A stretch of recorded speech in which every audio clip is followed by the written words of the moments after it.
Let's go. Everybody put your triangles up. We are back. Reality After Show coverage of Australian Survivor. Today we're covering episodes 4 through 6. Woo. I'm Dan Montchal. Unfortunately, Johnny Fairplay is still not here, but have no fear. He will be back in a few weeks. I'm joined, as always, by Alex Trias, stand-up comedian Wayne Memmott, and out on the island, they refer to Haley as queen. But here at the Reality After Show, our queen is your Blood versus Water finalist, Chrissy Zaremba. What is going on, everyone? What's up? I just want to set the record straight. I don't think Haley deserves the crown queen. I think it's Chrissy in Australia, and I think it's Sandra in America, and those are the only two queens that exist in Survivor, my book. So Haley is a very respectable player. She's very good. I think she's going to go far, but I don't like that they keep calling her the queen just because George is the king and they like play that off of the same season. So you have to have a royal court, you know. But we do have a joker. We do. We got a joker. And I love being introduced before Wayne because it makes it sound like I'm the stand-up comedian. Yeah, right. Let's break it down. It was a fun 3 episodes. Yeah, it was a good 3 episodes. So episode 4, before we go in, Wayne, do you have an episode title for us? 4-4. I do. My episode title for 4 is "There's a String on My Face," because when George is sitting there holding the pole and he's just got the string hanging from his face, I was like, yeah, that's the worst part of this challenge, where you just got a string blowing in your face for 30 minutes. And that would have been so annoying for him because he doesn't like things touching his face. Dude, no way. I don't either. I know exactly what he feels like to just have a random string touching your face while you're hanging from a log. It's not the hanging bit. It's the touch. I would have not. Yeah. Speaking of George, we start episode 4. The worst. Terrible. Yeah. We start episode 4 and we're talking with George. George is coming back and we're talking about the hat. He's looking for his hat. And of course you have Simon there. Oh, where's it at? Yeah. Oh, Simon. Do you think you brought it to tribal? Sorry. That's a dick move. That's a dick move, first of all, because it's sun protection. Like, I understand the symbolism and you want to be on TV and your whole TV experience is like you're going to take on George. But like that is sun protection out on the island. And that is a dick move. Well, it's okay because I love that George eventually just goes, "Oh, I didn't need it." and it just cuts us on like, "Oh, well." He's like, "Oh, I was so villainous. I'm doing crazy." Oh, he didn't even like the hat. He called it his villain's hat. He called it his villain's hat, by the way. Where's my favorite part of all that, though, is that, Simon's on his high horse. He's feeling good about himself, and he's in confessional talking about his idol. So, maybe doesn't have it quite all figured out. We still don't know what it is. It's nothing. You find out I think it's nothing. I think it's nothing. I think that little tidbit from Chrissy. I just said to myself then, put your poker face on, Zaremba. Yep.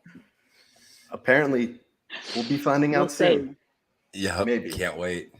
Maybe at the most historic, dramatic tribal of Australian Survivor history.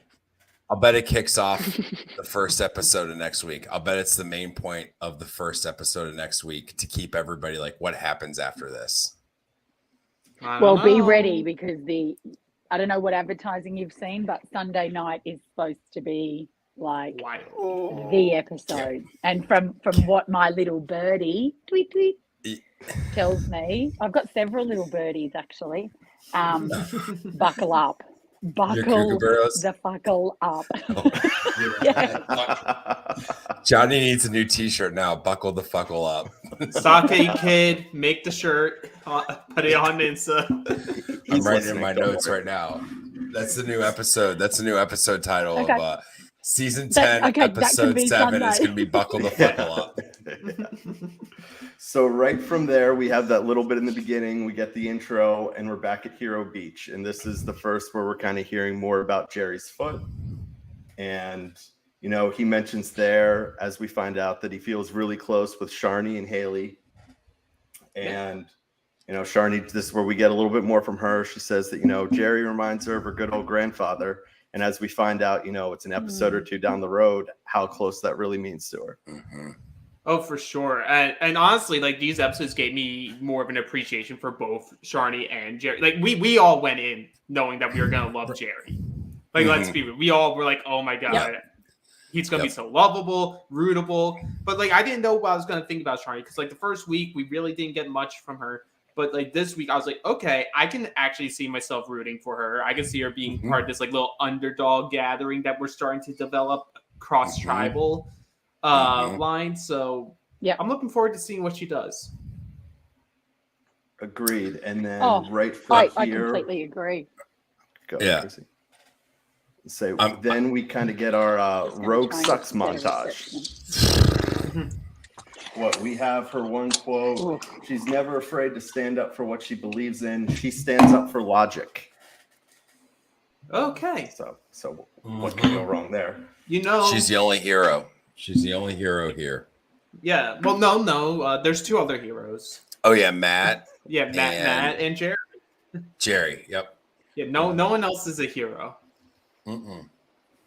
Yeah, that was God, that was embarrassing. Like, just as an Aussie and looking at those players, take out Survivor stuff, take out okay, you're going in as a hero. There are personalities there, and if she had have spent 5 minutes getting to know them, there's big people in there that have done some amazing things. So just shush, like that. That episode killed me. It honestly, I just feel like this episode really just showed. Like, I don't think she even knew the show that she signed up for. She didn't know. Yeah. Like, none of the people that were returned, she had no clue who any of them were. She's just like, she was probably just like going for shows and saw that said heroes versus villains and thought like, oh, you know, this is a crazy thing. I am a hero after all. So I'm going to be around people that are just like me. Yeah. Too much. But what about Nina, though? What's your thoughts on how Nina attacked that? Like, how classy, learn from the best, right? Well, very classy, and I don't think we even got a fraction of it. Because, like, obviously, when we got to the trial, like, I felt it was very interesting that the first week, they made an emphasis to say the specific remark of, I'm more African-American than you are. But when it came to the highlighting in this episode, the only thing they put in was the North Carolina, don't treat me like I'm an idiot. Don't treat me like I'm an idiot. Yeah. But, like, I feel like, sure, that may have been, like, the condescending part of the argument. But, like, you have to believe in that tribal, when Nina was starting to talk, she also talked about that other line. You have to. Yeah. For sure she did. And it still didn't get much time. Like, it's obviously something they don't want to hone in on. But I just think that chick was had an ulterior motive. You know, she was going on the show for this, and this, and it wasn't for what the reasons of Survivor are. So no, she wants to be like she wants to be on the like Real Housewives of the Outback or something like that. Yeah. She's not. Yeah, I don't think Angela will let her do that. No. Yeah. I would love to. I would love. Oh, sorry. I'm pretty. Oh, no, I was just gonna say, I'd love to be a fly on the wall for Angeli and Rogue talking to each other. Wow, that's a big wow. I don't even think I want to listen. I don't either. No, I'm smarter. No, I'm smarter. From there, this is where we get some more highlights of Haley. She's out there. She, talks about how she got that clue from George, the last immunity challenge, where to find the idol. You see her, going around looking for it. She's talking with Flick, and, Flick comes to agree that she wants to work with Haley, but only up to a certain point. Good on her. Yeah. We very good on her. We missed a great Haley line that was Rogue knows how to inflict pain on all of us. Oh yeah, I'm a pain specialist. I'm a pain specialist, and Rogue knows how to inflict pain on all of us. Like, God, it's so brutal. Oh, it was so brutal. But so savage. I understand Haley's path this episode. It's like I can't be individually looking. I need someone with me. So then it's like there is that excuse. But I think overall throughout the episodes here. While episode 4 and some of episode 5, we see this Haley highlight of like, oh, she's the target. Like, I don't know. I was watching it. I never really felt like she was the target. I feel like Sean, Flick, and her are more so like in line with each other, like a mutual understanding between each other. Like, we are bigger threats. Let's, pump the brakes a little bit. We know we're using each other, but we are okay that we're using each other. Sort of unspoken law. Yep. Right. Yeah. Because they know they're not stupid. They're all going for each other eventually. Right. And you can see that Sean is like, okay, I'm ringleader of like the guys, and Flick and Haley are like, we got the ladies. And then there's Rogue just like out in the abyss. It's very much they're like not seeing. Okay. Mm-hmm. Sorry, Wayne. No, I was just going to say they're not seeing, the work that Shani and Liz and George are doing as well. There's big groups everywhere, and depending on the edit, you might get these guys and think, shit, that's right. Those 3 have got those 3 and those 3. But when we get a bit more into the last episode that you've all seen, that's when I want to talk about editing, because that was wild. Oh, I agree. I very much agree with you about wanting to have that discussion on who's actually in charge in both of these camps, because they're telling I'm telling you, it's not Sam Webb. As much as they want you to believe, it's Sam Webb. Look at so as much as we've seen like this whole meat tray or whatever, I think what we're seeing here is that it seems like it's Sean and Flick may have like the closest alliance there that's running everything, because you're just getting the small conversations here, but whatever you hear from them, what they discuss, that's what ends up happening on that tribe. Right. For sure. And then you have Haley creating like her little contingencies. We don't have enough of Nina yet and what her head's at. She may just be trying to take her mom's approach of like, let me just lay low for now. I told you guys, Nina says a lot. Like, Nina doesn't stop talking. So for her not to be getting the airtime, she's either not saying much and doing what Mum said, or she's saying a lot and they're just holding on to it until her big edit's ready. Right. I'm hopeful there, because like we all know one of the flaws of Australian Survivor is they over edit and under edit. Yep. Like, we literally have our 6 episodes in and David had 0 confessionals. Crazy. I saw that chart. 0. And then you have to agree with the people that write on those pages, because of course I do my big cram session of notes before I talk to you guys. Right. They choose who they want us to love. Like, how can I love David if I've seen him once? I love David, and like I said, I've barely seen him, and then he's just like, him. And he looks like he's so fun. And I guess you would know. I don't know. He's like big AFL star. Is he like very, very well known? He's known. Like, I don't know AFL, and I know David. So so it's like he's a big deal.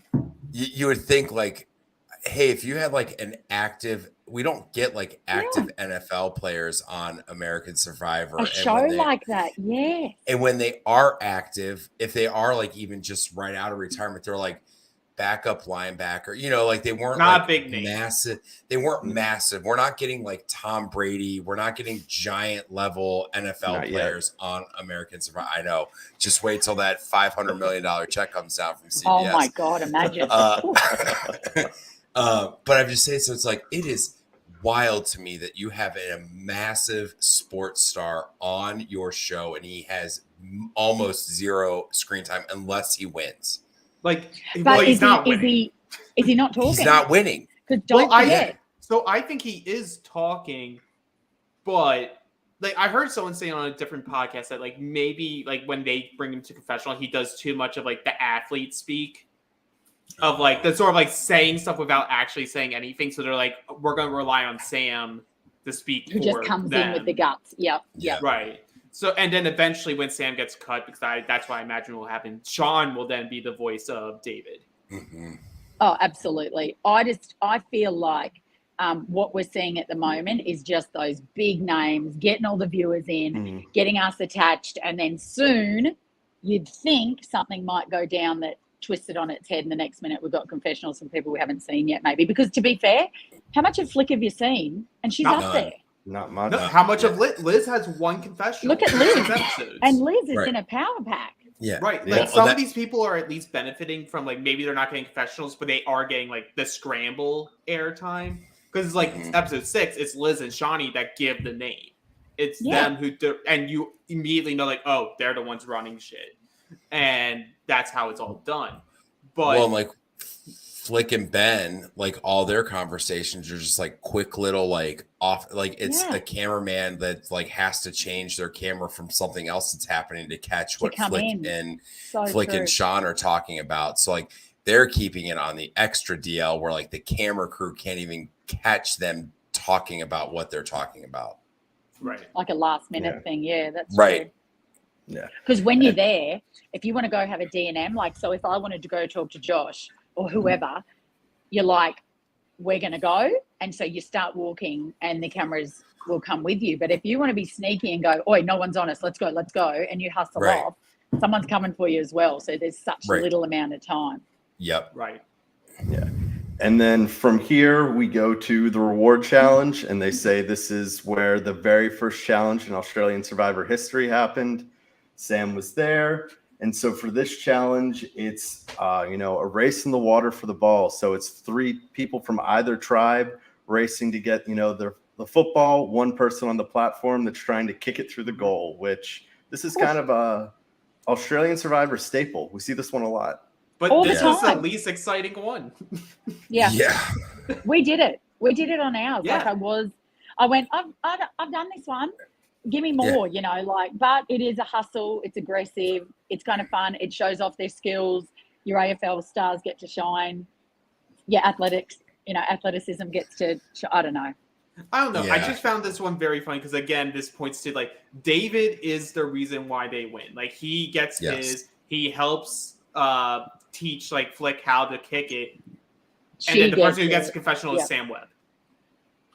Yep. Like, we butchered up. I need this pizza party. But again, this is also one where it's like Sean is just such an advantage for that group. Like it did not matter that Simon was there. And I think this is also interesting of these 3 episodes, especially during the rewards. And you hear it from George. It's Simon's like has a little, I think it's a competitive ego, like not a bad ego. Yeah. To be clear, like not in a negative sense, but he has to be like, I'm the big guy on our tribe. I have to go against the big guy on this other tribe. But he keeps getting outplayed across these reward challenges. Right. Yeah. Well, from what we see, I'm real defensive with this because Croc came up against Marky every single challenge, and it looked like Croc won 0 from 10 when it was like much different. Yeah, only based off of what the edit shows us. I know. Can't do that, Chrissy. Yeah, because for this one, we only see 2 matches. And I mean, we really don't need to go into it too much. We have David psyching out Jordy because, he gets his first few. Oh. Hang on. Hold on, boys. I got it. Excuse me. Hey. I thought it was... Oh, we can't hear you. Oh, we're on mute. We're on mute. Yeah. Hi. Yeah. Hi. Chrissy, we can't mute. hear you. And there's the king himself. Hey! Oh my goodness. What's up, y'all? You got the whole gang here. We can't hear you. They're about to hit the pool. Oh yeah. Oh my God. For the audio listeners, definitely go onto YouTube. Get to this point in the podcast to see some amazing guests. Some former alumni show I will up. definitely go. Say hello. Here's your winner. Hey, what's up, Marky? What's up, Mark? Oh my God. Hello, King George. Oh, King show himself. the idol. Show me the idol. Oh my goodness. Oh, thank you, Chrissy. Yeah. Thank you so much. Life made. That's amazing. We saw the idol. We did. Seriously, I don't know what you're doing. If you're listening to this in your car, like, go back and watch this episode because you get to see the idol on the chest in person. Where is he? He goes, I'm naked, Chrissy. Well, I'm sorry. We've seen him wearing less on the show. Georgie, they all said you wear less on the show. Okay, focus. I'll go back to so them later. we're at the reward challenge. It's very much some domination. The main points of contention here is during the pauses where David's kicking, we have Rogue being extremely aggressive with Shawnee and with Liz. And it's just another moment for people to be like, yo, like, it's okay to like start to like box out, but like she was like literally trying to twist their arms. Yeah, that was, as a Survivor player, Chrissy, you're like, that's not cool, right? Nope. I just, because I had a little situation like that. Someone gave me a nice little punch and I went, oh, shivers, this is really game on. So when I saw her do that, and even the other girls, the way the other girls reacted, like, just don't be a dog, just play fair, because no one else cheats. Right. Even on her team, they were like, stop that. Yeah, no one thought it was funny. No. Like, you got to be so careful. Right.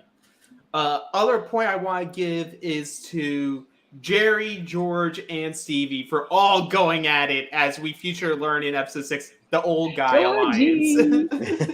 Jerry.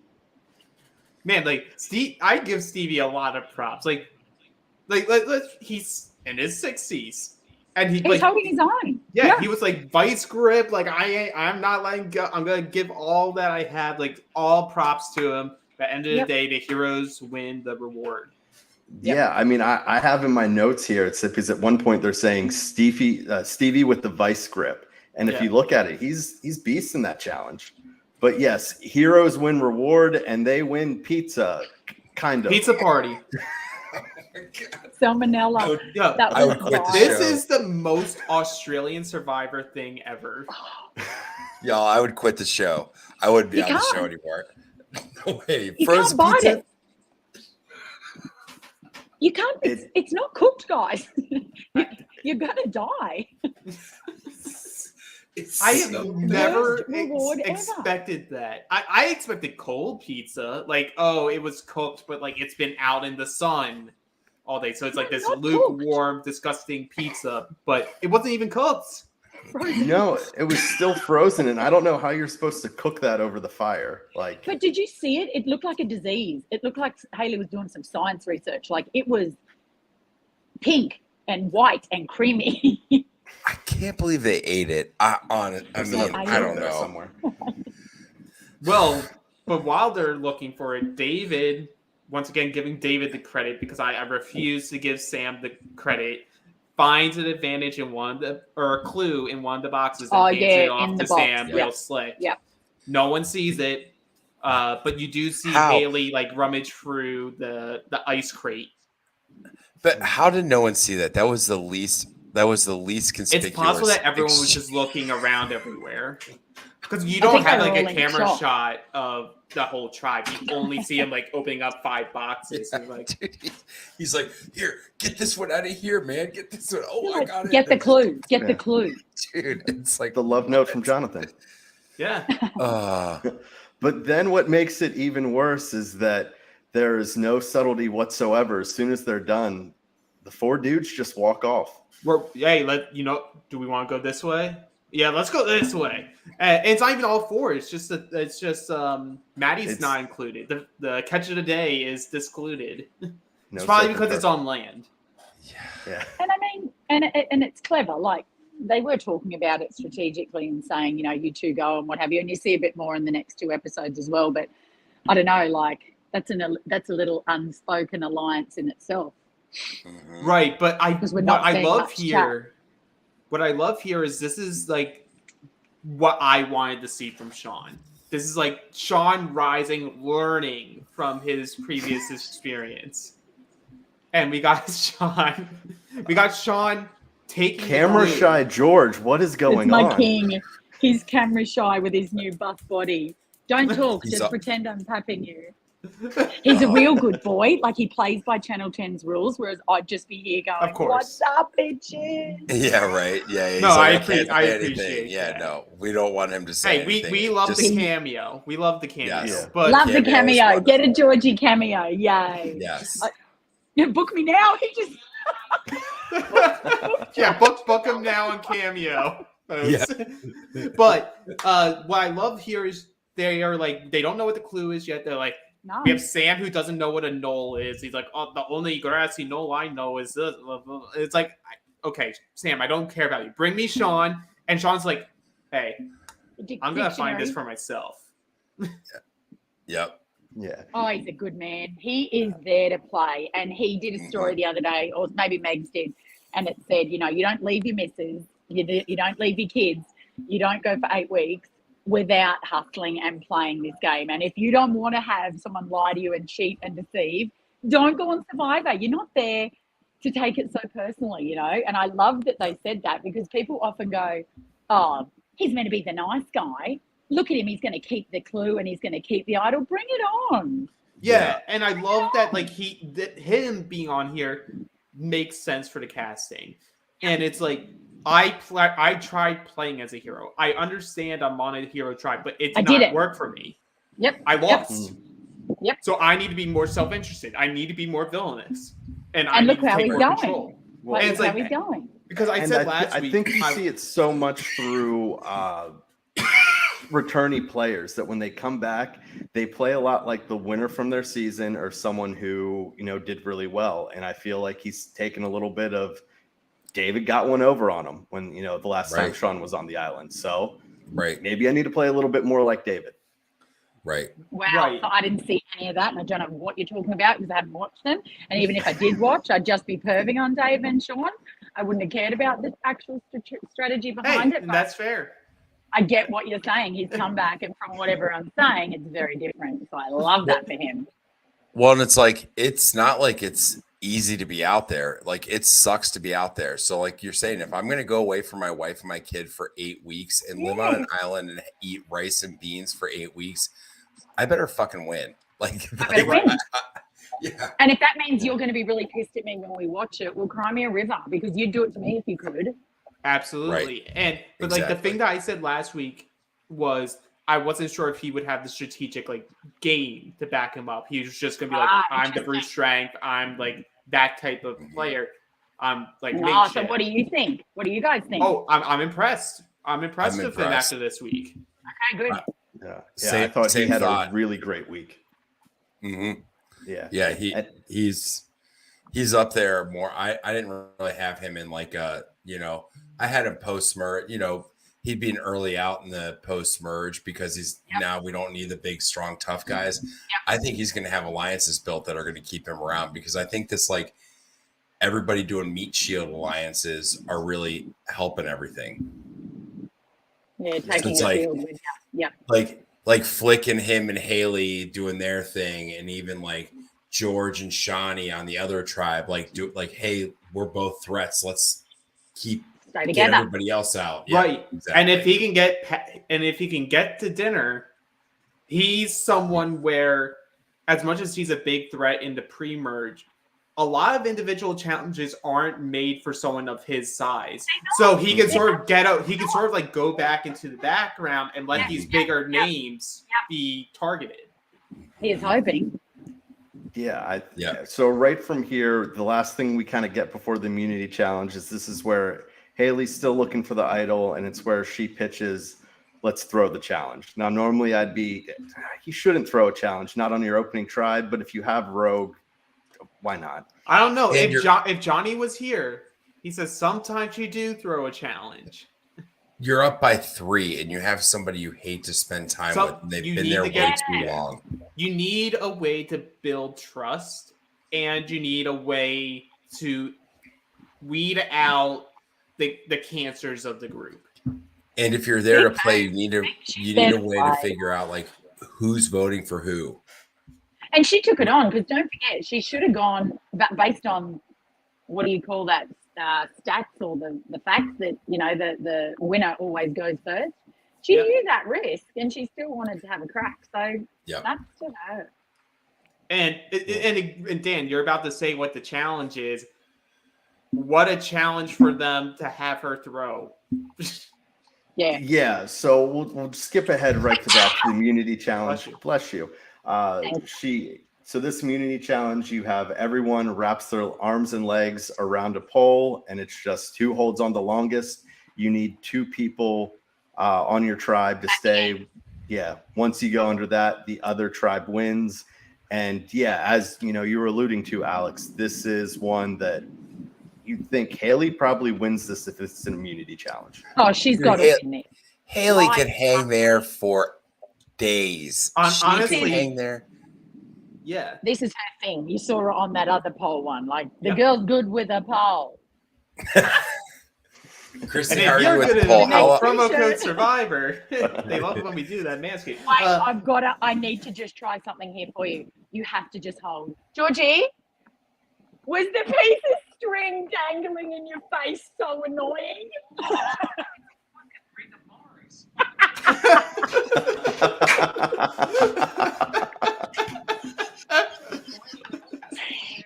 Fighting it. I would do that too. It's funny. Okay, back to the pod. Come on, sorry. Yes, yes. Speaking of George, we have prior to the challenge, they're talking, and they point out that, oh, this is, the worst tribe. No tribe has ever lost the first 3. And George says it's great to be on a tribe full of record breakers. Oh. It's always good. It's always good. So witty, so good. It's the politician in him. Because he's a Polly. Yeah, but back to Haley. It's definitely. I felt with this challenge, her and Sharni, I think in an individual game here, in an individual challenge, would have been the final 2 people staying up. Because Sharni's background, she's a stunt person. Like, she does action moves. Like, you saw her. Like, she would literally just hang in there. She could hang for days. It wasn't a big deal. It didn't look hard for them. Shay would have done the same. Like, that was Haley's for the win. But wow. And then I feel like we have to. I have 2 great Stevie quotes from here. Force. The first one, he says, "The force is with us," and then he says he's chilling like a villain. He's lovable, isn't he? He's so hard to not like. It's so hard not to like. Sorry. My whole Wi-Fi froze. Oh, you're fine. You're fine. You're back. Good. But right, cool. We see everyone going through, and it ends up being Haley and Sharni. Haley then takes a moment where everyone's not looking to do a readjustment and falls very safely into the water.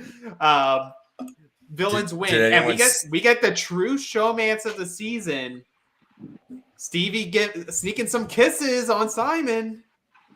Oh, I was going to say my favorite is when they win the immunity challenge. Stevie goes over to grab the idol and the whole tribe just throws up the triangle. We're not going to see you tonight. Yeah.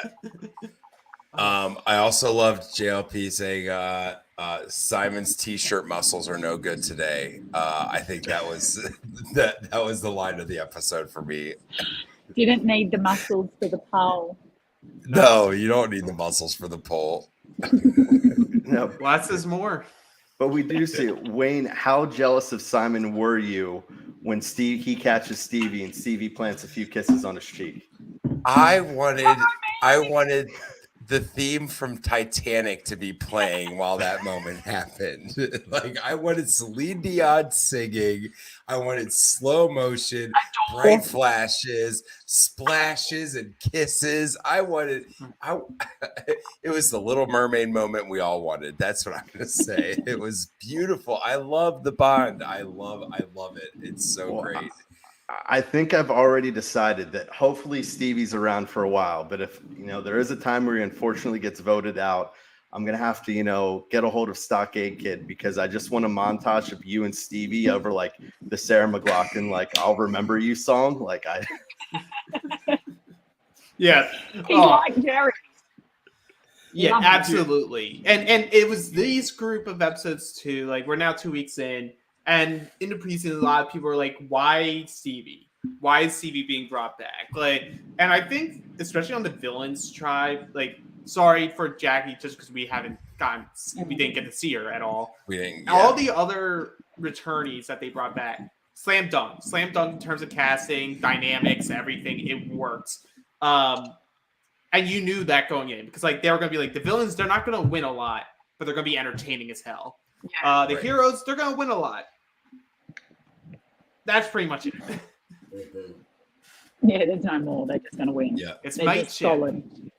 Mate Oh, shit. well, we go right back to Hero Beach, and this is where, speaking of mateship, Sam says Mateship. we're not perfect, and Rogue says I'm pretty perfect. And I was like, Yeah. no self-awareness, none. Knows it cannot, although I want to say can't read the room, but then goes to tribal and completely reads the room, realizes that they're all absolutely hating on it, and then throws it up and says, let me go. Well done. Right. And I think like this section we could sort of speed through because the main topic of conversation is, oh, it's Rogue. Let's have Jerry as a backup just in case if Rogue has something. But then like the other topic of conversation before the edit, it was never going to be under true consideration was, oh, let's take out Haley now. And then it's like, oh, suddenly the next episode, Sean has the realization of, oh, I can use Haley as a shield. Keeping Haley around as a shield. Even though we know that already was the case. Yeah. The only other thing that we really have here is Sean does find the idol. He does by himself. Yeah, he finds it by himself. And this is something that if you've watched Survivor, whether it be US or Australian, anytime recently, you'd be stunned to see. He doesn't tell anyone. No. And I think the other good point here, because I think it was this episode, not episode 5, where you then see like him and Sam together and they see Haley like sort of checking areas for the idol. And Sam's like, oh, Haley's so paranoid and like trying to really paint a target on her. And Sean just like puts it down immediately, just like, well, she's the only winner here. She has a right to be paranoid. Right. Yeah. But she was classy paranoid as well. Right. Like everything she said to him was, I'm not going to mess around here. I'm in trouble. I'm thinking this. What do you want to do? Like that, when you're building and desperate for relationships, and Sean bought into it, like it made him think. Like she's so smart.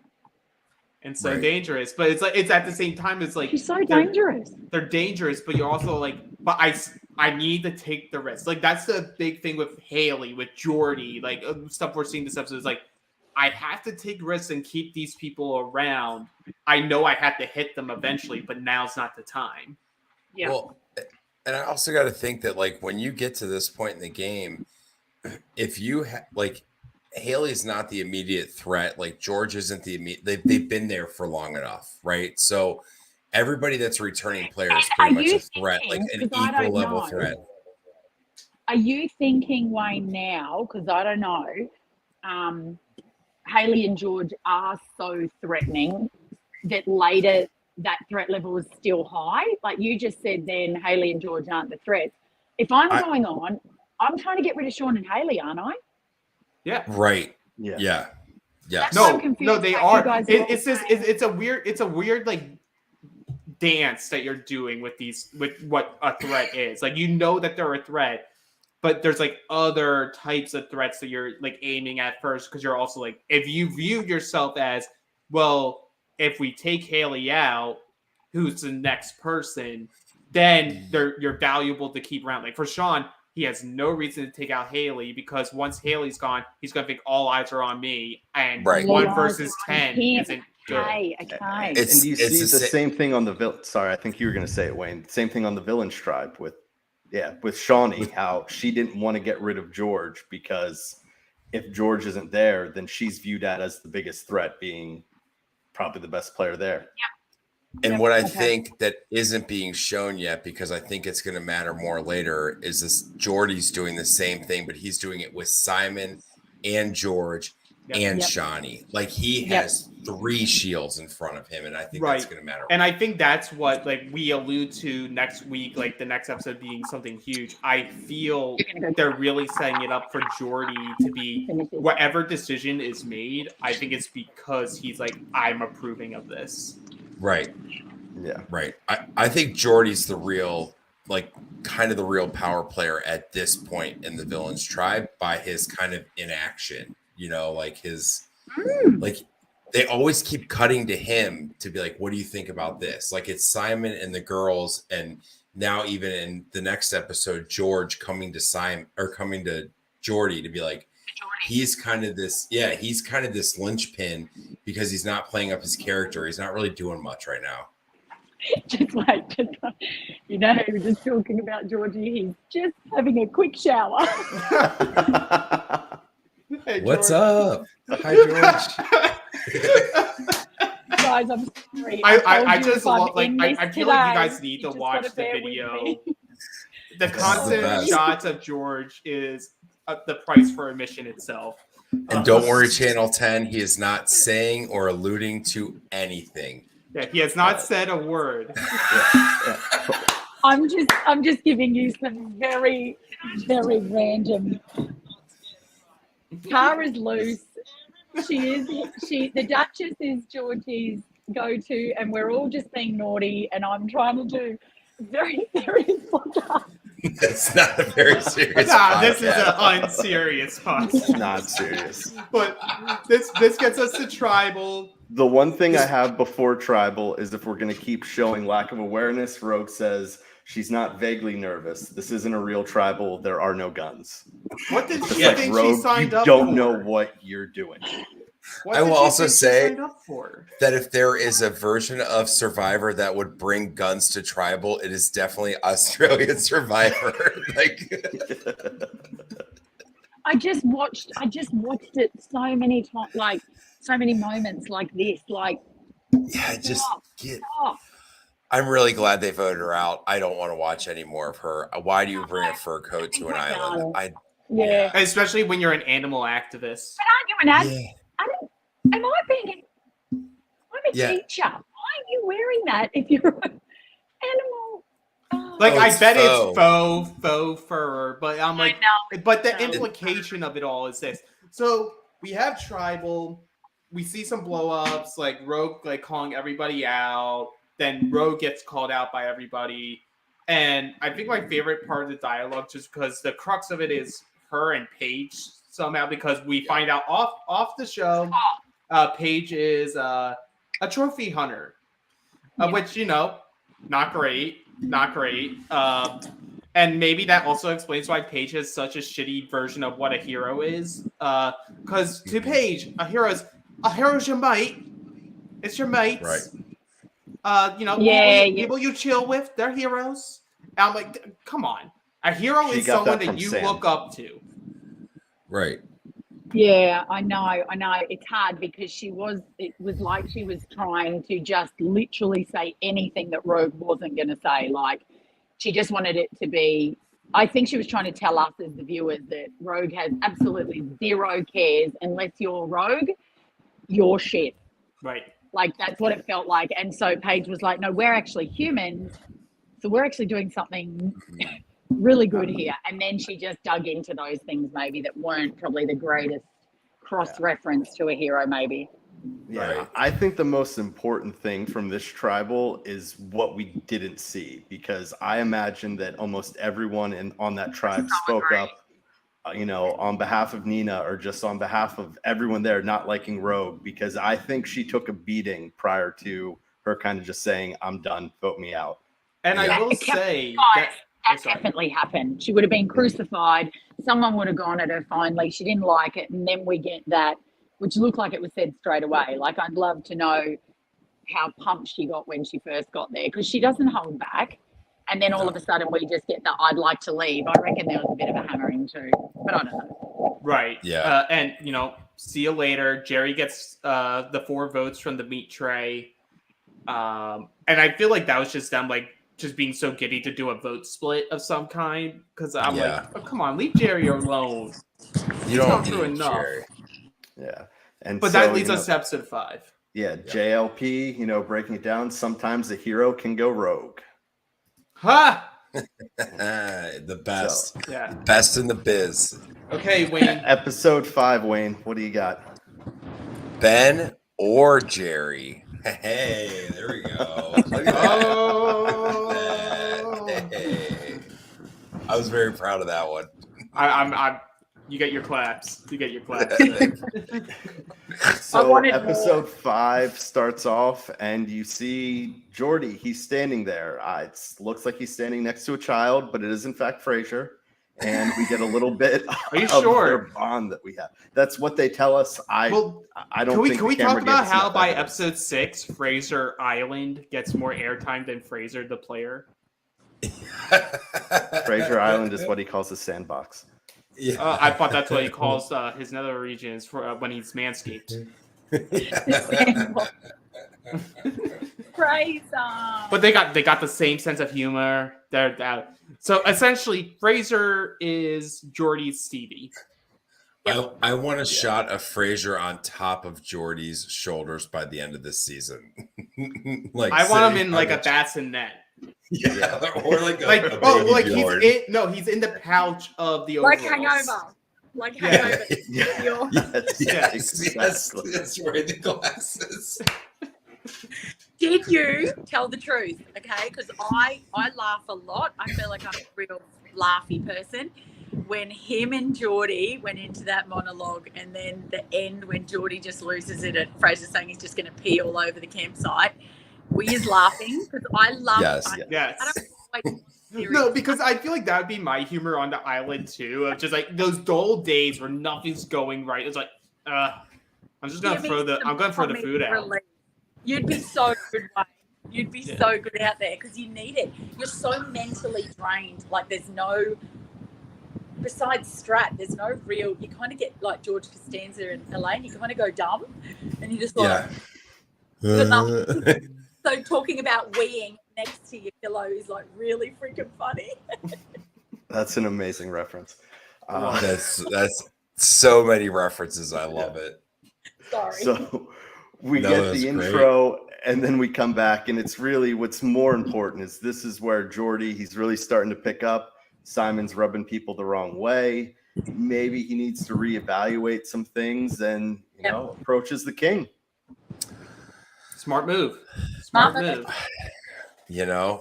I think there's going to be a lot to be said about this season in this whole, I guess we're calling it the meat shield, where everyone's kind of jockeying to make an alliance with somebody they think is a bigger threat than them. Yep.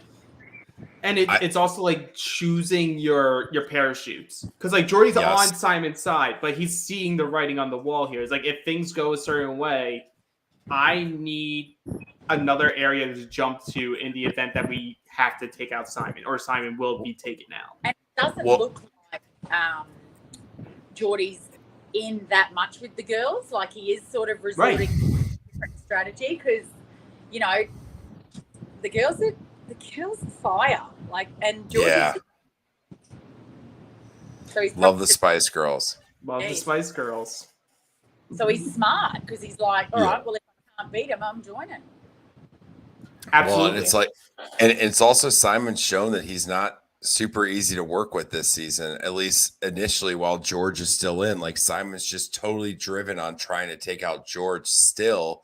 And Jordy's like, well, I'm here to win the game. I'm not here to just take out George. It might be George taking out George is going to be part of that, but that doesn't happen right now, And we get the conversation here that we all thought wouldn't happen. And it was like, no one would expect the both of us to have like an armistice, like an agreement to not go after each other. Like, imagine the mayhem we could cause if we worked mutually beneficial. And Geordie, I think, approaches this the right way of not going like, oh, we will be locked final two. He's like, I see the sides.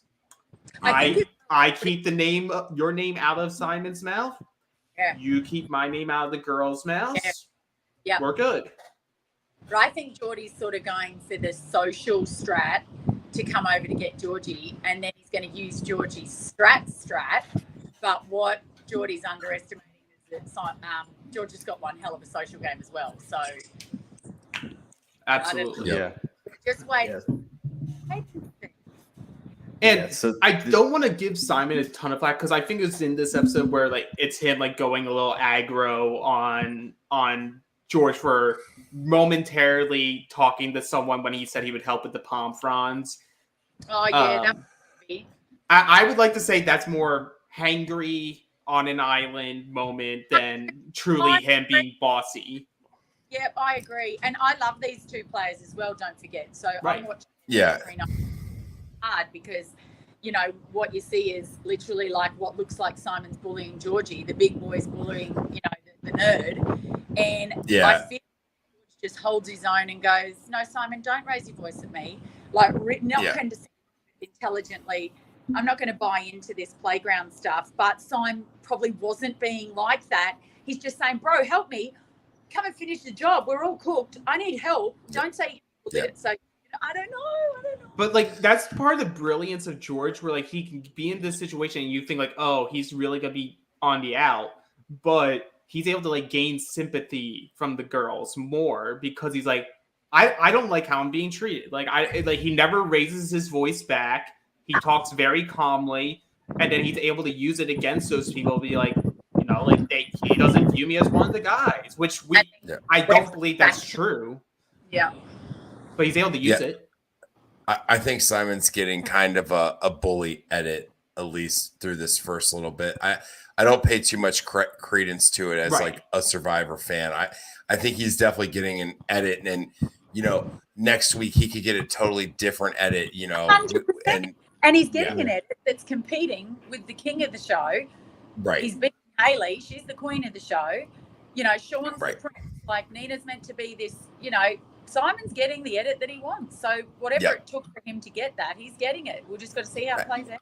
And he's playing into it too. I mean, throwing the hat on the fire, that's playing into it. You want it, you got it. And that's what I think Sean said. You're not going to make big, ugly moves that could go bad or could go good. Don't come and play. And I reckon that's what he's doing. Right. Because don't forget, everyone always said for me, she's not there to play hard. She's, you know, like I got smashed, you know, Chrissy's got no idea. Why wouldn't you do da-da-da-da-da? Like, I didn't care about that. If I went back, would I change? We'll talk about that another time. But for these guys, yes, they are busting. Like for Simon to drop the hat with that malice, you know, knowing that Georgie's got no sun safety, and then went back and antagonised the conversation even more. Like, he's playing ball and he's getting confessionals and he's getting airtime. So... that's what he wanted. Yeah. And then from there, so we go over to Hero Beach. It's day 10. Hayley says she broke the winner's curse. And she says, thank you, Survivor gods, for sending me Rogue. And I was like, you're the only one that was happy she was there. And then this is where we get into Ben. And, you know, we start seeing a little bit more of him as he's starting to make this fake immunity idol. So I'm just going to say, I think they overreact. I think they overreact to this so much. I also have a little bit of like, I told Dan offline, like I wasn't thrilled with the terms they were using for Ben, like calling him shifty when he's like out in the open, being like, hey, I want to make this for us to use. There's nothing shifty about that, but it goes against Sam's vision of what mateship is. And suddenly he's like, Ben's shifty.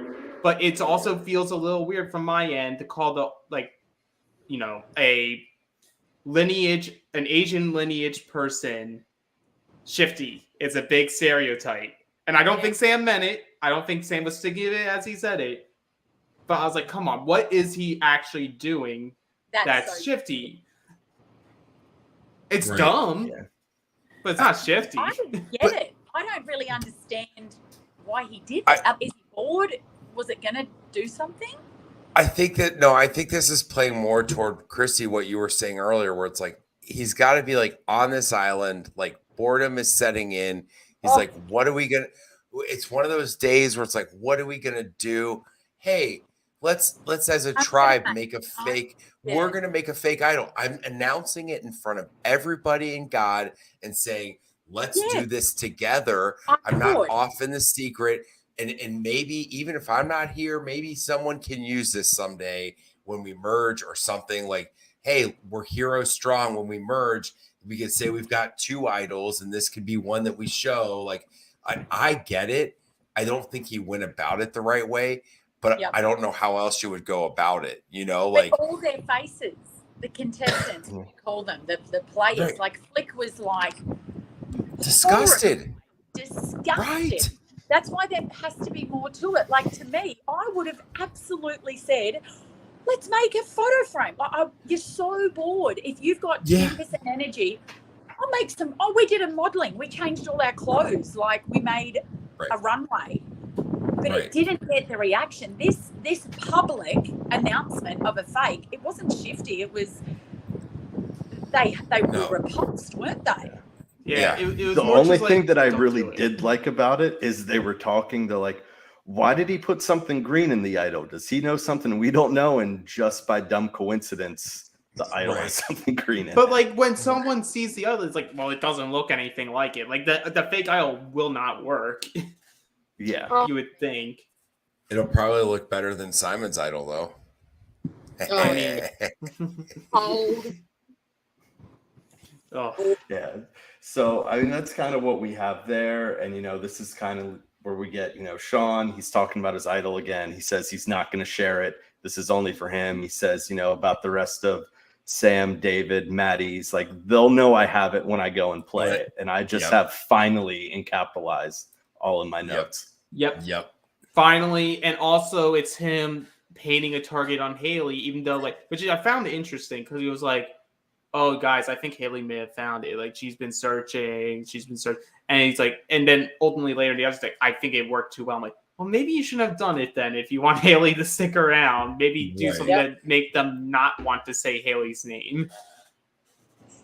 However valid it was or not, or however long it was, like literally all we could have seen from the episode may have been the only periods where they actually said Haley's name. Then like all the other footage, Sean be like, no, we're not doing this. Flick going like, no, this is stupid. We're not doing this. And then that's it. Yeah. So from here, we're going into the reward challenge, and this is a coconut challenge. You have the tribes line up on either side in pairs, and there's 5 barrels that are in the middle. You're throwing coconuts at the barrels. You want to get 3 of the 5 knocked over into the other tribe's side. Survivor dodgeball.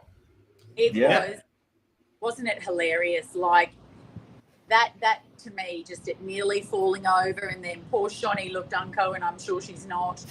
And then Georgie just like that was just so. You know what? Yeah. Let's give George his time to shine here. He wins one of the rounds. I'm telling you, man, they are showing him so well in these challenges. Like, I'm not saying challenge beast, but he is being shown so well in these challenges, and his grit and like what he's doing. I mean, it's so good. I love this. I love how he's getting shown in the challenges. Yeah, because he's not I'm just gonna get something to eat. Don't mind me. Sorry. He does. Well, Chrissy, are you looking? Because I didn't mention for reward, they're playing for, assorted bakery, and also in there is meat pies. And I know that was your favorite from your season. Mine looked way better. Yeah, but I don't eat meat, right? Which is just wild. Here for like 4 hours. Nervous poos. So poor Paige, I was like to Paige, "Oi, calm down, girl. Eat that slowly because that shit's coming straight out." Because you haven't eaten anything, guys. Right. So love the grapes. So round one, we have Stevie and Simon versus Sean and Ben. And this is where Simon doesn't want Stevie throwing right away. Just toss him the coconuts. That's doesn't go well for him. Heroes win. And once again, it's like all these rewards. You hear Simon doing something, like George in the background be like, that's a stupid idea. Why the hell would you do that? You're not going to win doing this. And then as we were talking about round 2, that's where we have Sam and Haley versus George and Jordy. And it comes down to the last one. And look at Challenge Beast George. Wild. Hey, he put time in the gym. His gym can be happy about him with this episode. He killed it. And then, so round 3. Sorry, go ahead. In Brain's Brawn, was he didn't do challenges very well? No, no, he did not. That was not his game. Yeah. No. And then so we go to round 3. It's tied up 1-1. Round 3, and this one I have oh no before it starts because it's Shawnee and Frazier versus Jerry and Matt. Oh. You can't Shawnee beat Jerry. Struggling. Frazier, like he's still learning how to throw. He'll get there. Frazier can't keep his head above water. He's so short. He can't stand. They have to put a little step stool down there for him to keep his head up. That's what I have in here. I said Frazier looks like he's pitching in Little League. Yeah.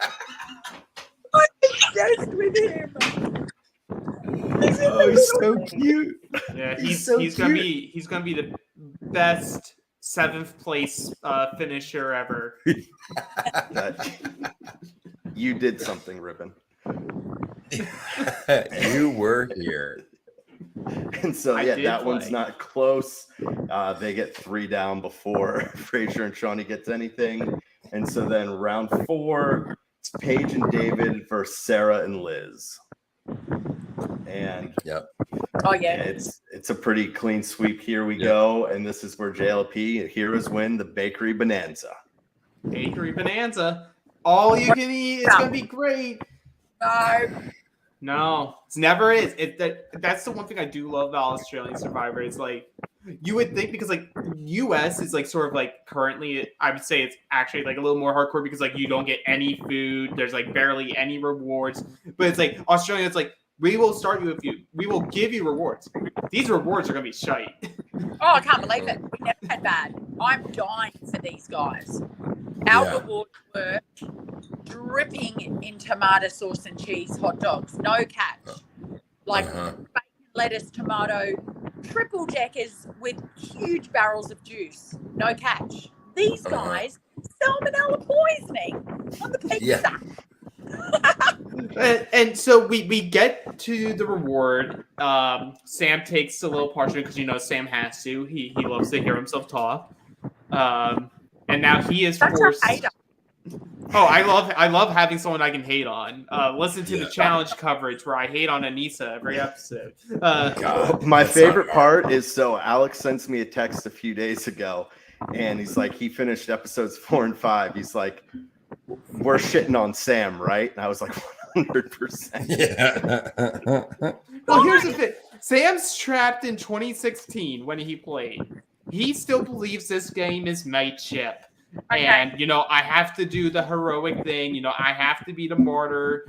And also doesn't realize that he's giving the people that he's targeting the worst options. And you hear Sean be like, hey, maybe you should give us the worst ones. And you give the ones that you were targeting better ones so that they feel good with you. They feel good with you. Was that went to Benji, yeah? The ship one? Yeah. Yeah. Yeah. Yeah, so like Sam has to give everyone stuff. I didn't write down all the stuff that people got. All I know is he made sure to give David the cake, even though I love me some chocolate.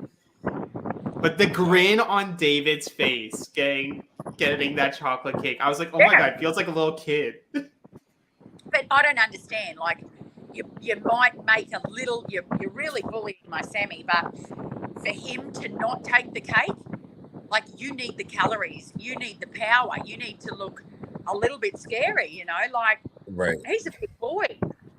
Yeah, he took bread. Bread. And you know what? Maybe if he didn't take the bread, maybe they would have had some extra juice for the immunity challenge. Yeah. See? Yeah, so I didn't write down what everyone got either, but this is kind of where Sean, he has the idol and he's kind of telling everyone else, he's kind of trying to push the target over onto Haley. Yeah. Looked good. Yeah. Everyone was listening. Works way too well in the long run. Yeah. But then we quickly get where he's flip-flopping back that maybe he wants to protect her as a shield. So I imagine that I think some of these confessionals came from a day or two ago. Yeah, absolutely. There's not much else that happens, though, I think, prior to going to the immunity challenge.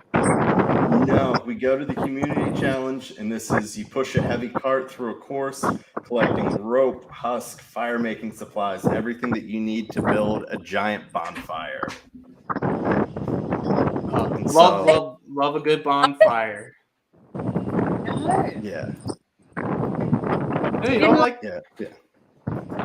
Yeah. So it starts here, and we have you know, George, his first thing is like, this is why we come to Survivor, to push heavy shit.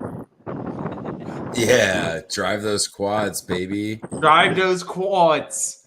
And like the villains are going in with it. They're like, George, keep yelling at us. Like it's working. That was and really, this what was really coming down to like who could get to the fire, like to the fire buildings part first. And I was just shocked to see the villains figuring out the proper strat first, where you just like you have all that muscle on the heroes. You will just want like, oh, they're getting there first, it's gonna be easy, but they struggled a lot more. Yep.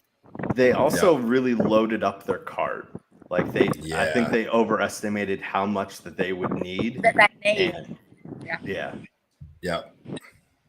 And so, you know, you have it at this point when they're still pushing. Jordy's says, you know, keep screaming, George. And, you know, I saw Stevie on the screen, so I obviously had to make a note. I loved when they were collecting the wood that he literally jumped on top of the pile. It was so adorable watching him jump off. It was just like... He looks like he was in a video game. I loved it. My Stevie. I can't wait to get those little glasses. Yeah. Super Stevie. He's like, woo! Super Stevie. Ooh, it's me. We got to get. And he gets that fire started pretty quick. You know, he's the one that goes out to make it, and he has it almost instantly. It's storytelling. They told us last week he's the janitor. He tends to the fire. He makes camp nice. So why wouldn't he be the one to be quick and easy? Let's make this fire. Let's get this torch lit. They are so good actively communicating with each other. They put the husk in the right areas. They're not worried about like creating a solid base. Like we want this to incinerate instantly. Whereas Sam is like trying to direct the heroes. It's like, no. We can make this base. It's going to be great. I know how to do it. But by the time they start making their fire, they don't even realize like the villains are already fully ablaze. Yeah, this was a blowout. So the villains win. By a wide margin. Villains win. They get that win, and like it's an amazing blazing fire. But you know, you don't want anything downstairs blazing. And in order to do that, you need to be properly groomed. And Manscaped's here for you. We'll be right back. Support for Reality After Show is brought to you by Manscaped, who is the best in men's below-the-waist grooming. Their products are precision-engineered tools for your family jewels. Manscaped's Performance Package, the ultimate men's hygiene bundle. Join over 6 million men worldwide who trust Manscaped with this exclusive offer for you. That's right, 20% off and free worldwide shipping with the code SURVIVOR at manscaped.com. If my math's correct, that's about 12 million balls. The Performance Package 4.0 has arrived, and oh man, is it a game changer. Inside this package, you'll find their Lawnmower 4.0 trimmer, Weed Whacker, ear and nose hair trimmer, Crop Preserver ball deodorant, Crop Reviver toner, Performance boxer briefs, and a travel bag to hold your goodies. First off, the Lawnmower 4.0, this trimmer is the future of grooming, and dare I say, the greatest ball trimmer ever.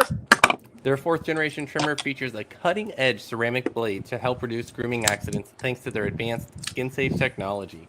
The Lawnmower 4.0 is waterproof and has a 4000K LED spotlight that you need for a more precise shave. Now, I have a dark shower curtain in my bathroom, and I've been looking for the perfect way to shave in the dark, kinda. Guess what? I found it! 4000K LED!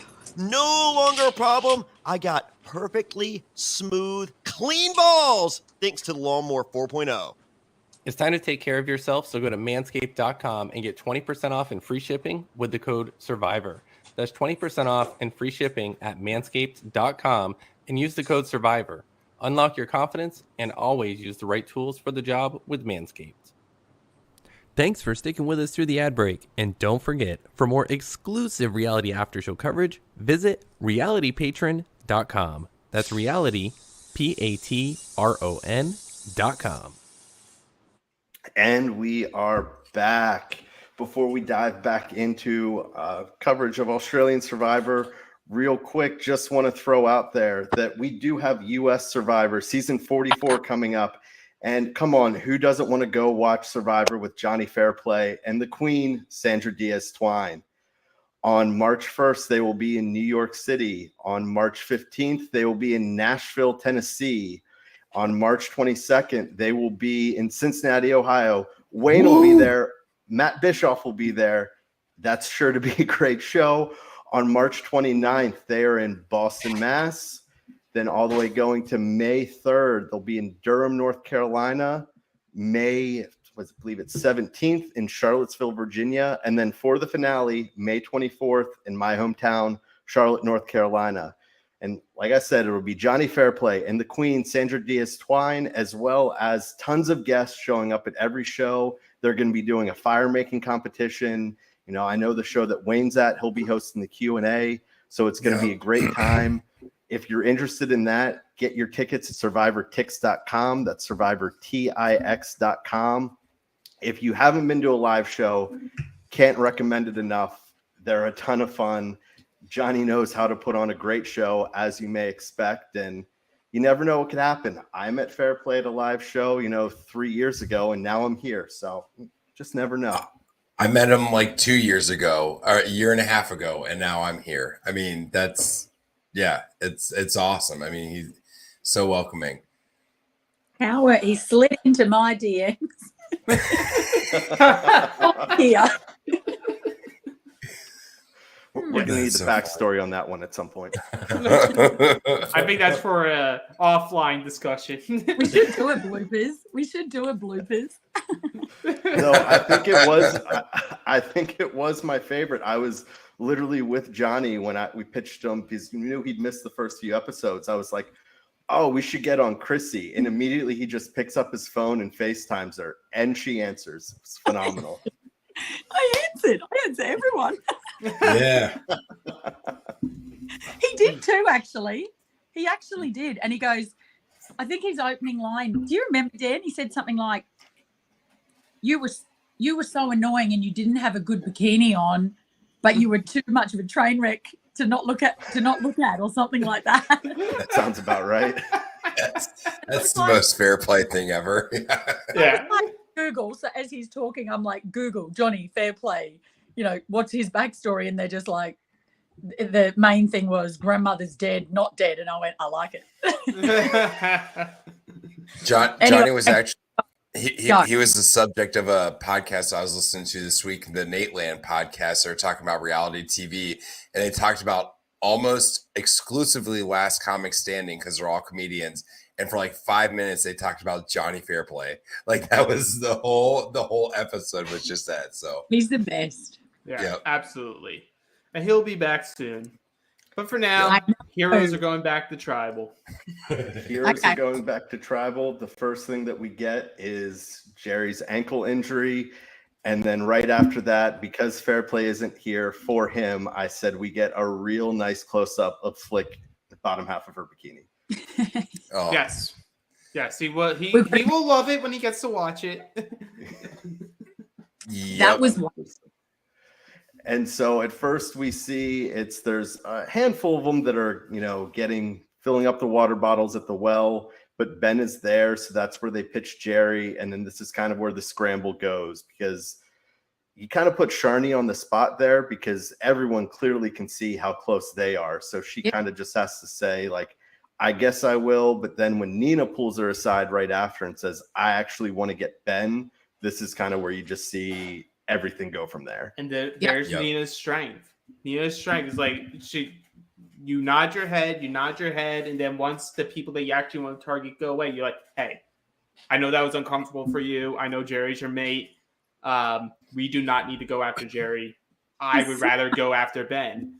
And Sharni's just like lights up. And she's just like, yes. Me and Jerry are so good. Like, and if we can save them, like, these are people I can work with. Like, I can work with Jerry. I can work with Haley. I can work with Nina. Like, you're starting to now see what we couldn't see the first week because the heroes were just winning. And now we're starting to see where are some of these fractions going? Was Dimitri really going to have full control over this tribe, or was that really just for show? Right. Nina is so good at the warm and fuzzies. So for her, she would have reacted to Sharni's despair. She would have gone, I got an idea.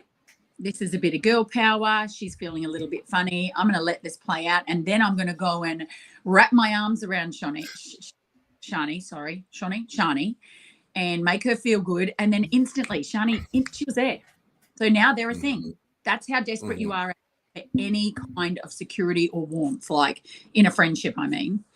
Absolutely. And it's right around here where if you think, well, you know, sure, Sam was all about mateship. Maybe he's learned and he's doing better. You have the rest of this episode on display where it's just like, you know, maybe just let's not talk for a little while. I feel like there's this issue with the mateship of it all. It comes off very like middle school to me, where it's like you're mates with the people that are like your people. And then whoever's your target gets othered. Yep. And like, so like we see it happen at tribal council, and I know we're going to touch it when we get there, but it's like how poorly he handles the send off of Jerry. I wanted to go through the screen and shake him and just be like, why are you saying the things coming out of your mouth? Like, I know you are you're a terrific guy off the show. Like the stuff he does for his work with mental health, I respect that a ton. You're a shit Survivor player. Yeah. Come on, how do you really feel? He's really like an unevolved Survivor player, you know, like it really much does like scream like, oh, this game has evolved past this. And Nina is the perfect example. And I think the juxtaposition of Sam and Nina in this episode, you know, like Nina's playing that next iteration of Survivor. But it's also, I think they are using Sean as like the juxtaposition. It's like Sean was more so a Sam, where he's like, I'm loyal to the people I'm loyal with. I'm a hero. That's my mentality, or a contender in the season he was in. But in this one, he's like, no, I have an evil streak. And there's like a brief moment. We don't really get a ton of it, but he's like, no, I've turned David already. Yep. And I felt like that was just thrown so haphazardly in there that I'm like, that has to pay off in some way. Like where like Sam thinks he's going to direct the vote, has David as number, but Sean pulls them in. They blindside Sam. Something along those lines where he's like, because they're throwing stuff in there that I'm like, oh, I should make note of that. Like, why would you just throw that in if there's no real consequence? I'm already ready for whenever Sam does get voted out, which I think he may have a few more episodes, but I don't think he's long for the game. And just his exit confessional being like, I try to play this game, you know, with integrity and loyal, and maybe, you know, I'm just not that good at it. Oh, Sam. But I don't think Sam has more than a week left in it. I was going to say, because the other thing that goes against him, at least if I was on that tribe, is cool. We have Dimitri. We have all these like Hulks. You don't need 4 Hulks. Yeah. Nope. And Sean's too vital, and Sean shows a sense of I can play ball with him. David is a loyal soldier. That's my vibe on him. Matt, loyal. Is there. Yep. He's there. He's the Fraser of this tribe. That's and they're both the Owen of this game. Yeah. But like you then look at Sam and like, well, like, yes, Sam will be loyal. That's his style of gameplay. But I don't personally trust him. So I think he can go. Like, that's my mindset. If I'm a Nina, if I'm a Haley. He's like the bottom of the food chain of the meat tray. Yep. I think he's very just going to be expendable. Yeah. Yeah. And he's very vocal. He's going to say, he has a higher chance of saying something that's going to annoy the shit out of everybody else. For a hero versus villains reference, Dan and Wayne, he's the JT on this tribe. Yep. He is the most one that will get duped hard by the villains, and it will cost the heroes everything. Yep. Oh. Mm-hmm. I could see that. So you need to get rid of him now. Yeah. And all we really see from here is, you know, they flirt out with the idea of getting rid of Haley until it's Sean and Flick are kind of like, yeah, no, that's not what we're doing. We're changing. This brings us right into tribal council. And we kind of get the focus on Jerry right from the beginning. And he, you know, assumes that he's going to get some votes because of his ankle. But everyone's kind of like, well, you all have to be nervous. But then when JLP asks who thinks they're going to get votes tonight, Jerry's the only one that raises his hand. Well, because strategically you don't want to put your hand up. By putting your hand up, it shows that you don't have trust with the group. And when you have a group that's so focused on the mateship of it all, putting your hand up could change that vote to you. Yep. Agreed. Yeah. This is where we get in. Sorry, go ahead, Wayne. Oh, no, I was gonna say you never put your hand up for something like that at all. So yeah. No. And at this point, like, we're not really getting anything of much substance. And so this is where JLP says, you are voting someone out tonight. Nobody's going home. Whoever you vote out, they're going to the other tribe for 48 hours. For 48 hours. And this is where it's a lot of, does the plan stay the same? Or like, who do you want to send? And everyone's saying it. Even Jerry's saying, like, you want to send someone there that can both get back and come back with information. So everyone gets on board with this idea of, like, oh, like a spy. We can have a spy there. And they like ask questions. So like, will the villains know? And JLP says they'll know as much as you let them know. All they know is someone's arriving at their camp. Which I feel bad for the villains here because it's like they're winning, but they're truly not winning because they're getting duped with information that they couldn't possibly know is happening because it's never been done.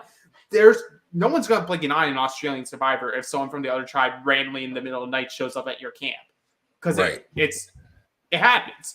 But I think the bigger question here was the move to send Jerry there the correct move?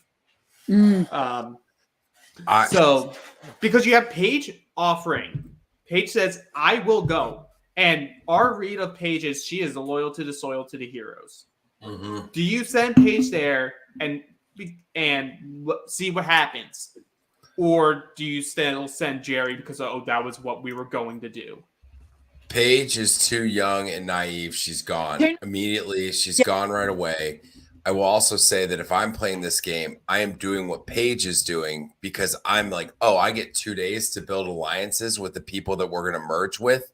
Like, like you definitely want to go. It's stupid that not everybody doesn't want to. I mean, maybe like Sean and Haley and like the big threats shouldn't go over. Even I even argue Haley would come out much better going over to that side, knowing what we know about her and George working together. So Paige was good because she was like, well, look, I'm going to not be too threatening and I'll say I'll go because I'm. So you sort of look at her and go, oh, she's confident. She's in the corner. But then when you've got Jerry and you watch this guy, he takes a couple of hours and then he's like, hang on a damn minute. I've been completely stitched up. You're all dead. I reckon Paige would just blah, blah, blah, blah, blah, and then wrecked it. For what the heroes were trying to do, Paige was the right choice.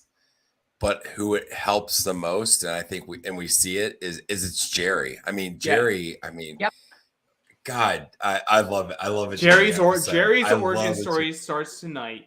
And the issue here is with Sam. Because the vote happens and Sam's like making it abundantly clear up. But I don't trust that. I think we should send someone there that we can afford losing. Why would you ever say that out loud? And then like you keep saying that, you're hammering it over the head. So the person who leaves knows that's what you were thinking. And then he goes, okay, Jerry, super spy. You're going to be a good spy for us. Like, be a spy. I'm like, and if I'm Jerry, I'm like, fuck you, mate. I'm going to do everything I can to stitch you up. I'm going to sink this mateship. Mate, the new Joker. I didn't think anything would drive me nuts more than all the Joker references. Mateship will do it. It wins every time. Dan's all about mateship. I will say, if I didn't have like almost immediately another episode of this to watch, I would have been like on the edge of my seat to see what happens with Jerry's story for another week. Like, this was a good, like, kind of cliffhanger kind of thing. And it's like, oh, this was the middle episode. Like, I just want to give credit to Survivor for that, because this is like in American TV. This is the episode like, nah, you're going to have to wait past the Super Bowl to watch this one. Like, we're going 2 weeks to watch this motherfucker. So I'm just dying because Jerry was just so cranky and like just looks like the biggest granddaddy, like got this major scheme happening and we're going to get it soon. How good. Oh yeah. Yep. So that starts us off on episode 6. Wayne, do you got a title for us? I was going to say the last thing that we do have is, because I always got to highlight JLP. It says, you just sent one of your own on a mission. Better hope for his sake it's not Mission Impossible. There you go. There you go. The pilot. The reference. I just said Miss Grease gets her revenge. That was my title for this one. That I don't even know who Miss Grease is, but I love her already. So Miss Grease wins. Miss Grease wins. She was not pushed. No, but Miss Grease doesn't win because it's not even true. Yeah. We found out that it's not even true. And we'll go through this episode, but Chrissy, I know you do have your friends, lovely Survivor alumni that are waiting for you. Is there anything you want to say, you want to go through real quick before I feel like my biggest thing that I want to say is like the ending itself is very confusing for me as a viewer who knows what happened and understands the edit. So for you guys, I presume you were quite confused in terms of what looked like Simon was construing some sort of a plan, and then all of a sudden, you know, if a lot of people were in on this George convo, and then do you guys just see Sarah from nowhere, maybe who had a couple of votes, go so heavy and high? Yeah. The way I viewed it was, but this is me who like analyzes way too much out of the show than I should. The way I always saw it was they weren't editing this in a true way where I felt, oh, this is actually it. This is where either Simon or George goes. Yeah. To me, it looked like you went to Stevie. Stevie's like, you know, I can be on board with this, but I need the people that I actually am loyal to be on board with this. So you go to Simon, you go to Jordy. And I think Jordy gets to a point where like, I'm not voting George. So, and then Simon's like, well, we can't even trust that Sarah would be loyal to us. We do know from exits, Sarah was going to be loyal to Simon. And ultimately, the move should have happened in a world where Jordy was going to be good with voting out George. Yeah. Yeah. Yeah, I think it was like kind of a ho-hum. Like I think everybody there knew they were all going Sarah. I think she kind of got caught trying to play both sides. And they're both like, nah, out of here. We're not. Okay. There's no both sides nonsense. And they had to kind of edit it so it looked like something interesting was happening. I think she played the middle without truly like. I think in all intents and purposes, because she said it herself, she was planning to align with Simon. She needed to have done more work to show, yes, I'm playing both sides, but I am with you. Mm-hmm. And I don't think that was done. That's exactly right. So you removed the swing vote entirely. Right. Right. Nothing more dangerous than a swing vote. No. Yeah. Anyway. I think we're on the same page. Is there anything else you want to talk about, Chrissy? If not, we can let you go. No, I'm going to love you all and leave you. I'm sorry for the chaos I brought to this. No, it's so fun. Perfect. Come on. We will take the sacrifice. If I don't go, George is going to run in here with his doodle out and whack it on me to say, hurry up. So then you have to stay. You have to stay. You have to stay. We'll record it for the Patreon. No, tell everybody to say hello and say thank you for like coming on and like saying hello to him. It was amazing. Yeah, I will. And you guys smash the end of this and we will be back same time next week. I'll be here. Same time next week. Absolutely. All right. Have fun. Thank you so much, Chrissy. You're the best. We love you. We love you. Yeah. I'm coming. Okay. Well, it's just us to do the rest of episode 6. So let's get to it. Can we just take a pause to say that we saw the idol on the chest? I mean, come on. That's amazing. It's also some great Australian Survivor royalty tonight. Yes. That was phenomenal. And once again, we're just going to reiterate it one more time that if you're listening, go back and watch this, especially where the parts that, we've mentioned and you can hear them in the background. You see George, you see Mark, you see Cara, we have Sam. It's phenomenal. I mean, if you are a fan of this show, just go to YouTube, watch it, and then like it, subscribe, and do all that stuff, and we'll let you know. Like, it's only here where you'll see all of that. Yeah, you won't. There's no other Survivor recap podcast. You know and what? I will say, Chrissy she warned me ahead of time. She's like, "Oh, I have something big for you." She sent me that message earlier. I didn't get any hints. I never would have guessed that. No. Amazing. But we talk about royalty, but today we're having some new royalty, and that's Jerry. And Jerry gets to camp, and I love that his first thing is, I'm just going to crawl into the shadow. It's phenomenal that he just crawls. And he's like, and Simon wakes up like, and Jerry's like, "Oh yeah, it's me. I'm back." And he just goes, Sam? Another guy? He wanted to be Sam so bad. Another beefcake? It's so amazing. It is so amazing. It is the most funny, awkward Survivor moment I've ever seen. I was dying watching him. Followed by the next moment of Simon's like, "Oh no, you can just sleep here in the middle with me." And George goes, "But can I sleep in the middle?" I'm getting drift on down here. Yeah, I got a lot of drift. It's a very bad spot. That seems like an extra space. Can I sleep there? But it's more like George is antagonizing, also knowing like, I need Jerry to not be right next to Simon. Yes. I need to win this war. Yeah. It's one of the things that I love about Australian Survivor is that we get that 2-3 minute clip before the intro, and it's always it's always a clip that's a good time. So we had the Fraser and Jordy thing ahead of time. This previous episode, this one, it's Jerry showing up, but they're not getting too much into the strategy of it. It's just him trying to crawl into bed. I laugh a lot at Australian Survivor. I laugh a lot, and I really like it. They find ways to inject those comedy moments without like being over the top with it. I'm a big fan of it. Absolutely. Yeah. So we have that, then we have the intro. We immediately go back to Hero Beach, and there's crabs everywhere along the beach. That's the first thing we see. And I'm like, that makes sense for the meat tray. And if you don't want to have crabs, get Manscaped, promo code Survivor. They love it when we do that.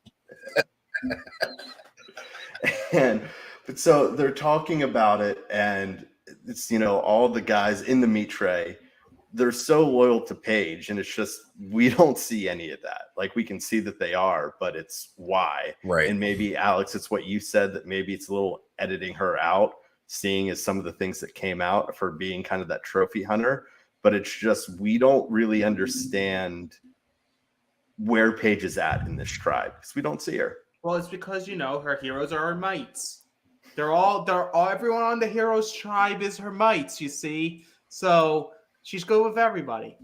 Yeah. She's good with everyone. And, Sean, damn you, Sean, says that Jerry felt expendable. Don't love that. But, he's having a good season so far. So we'll let it go.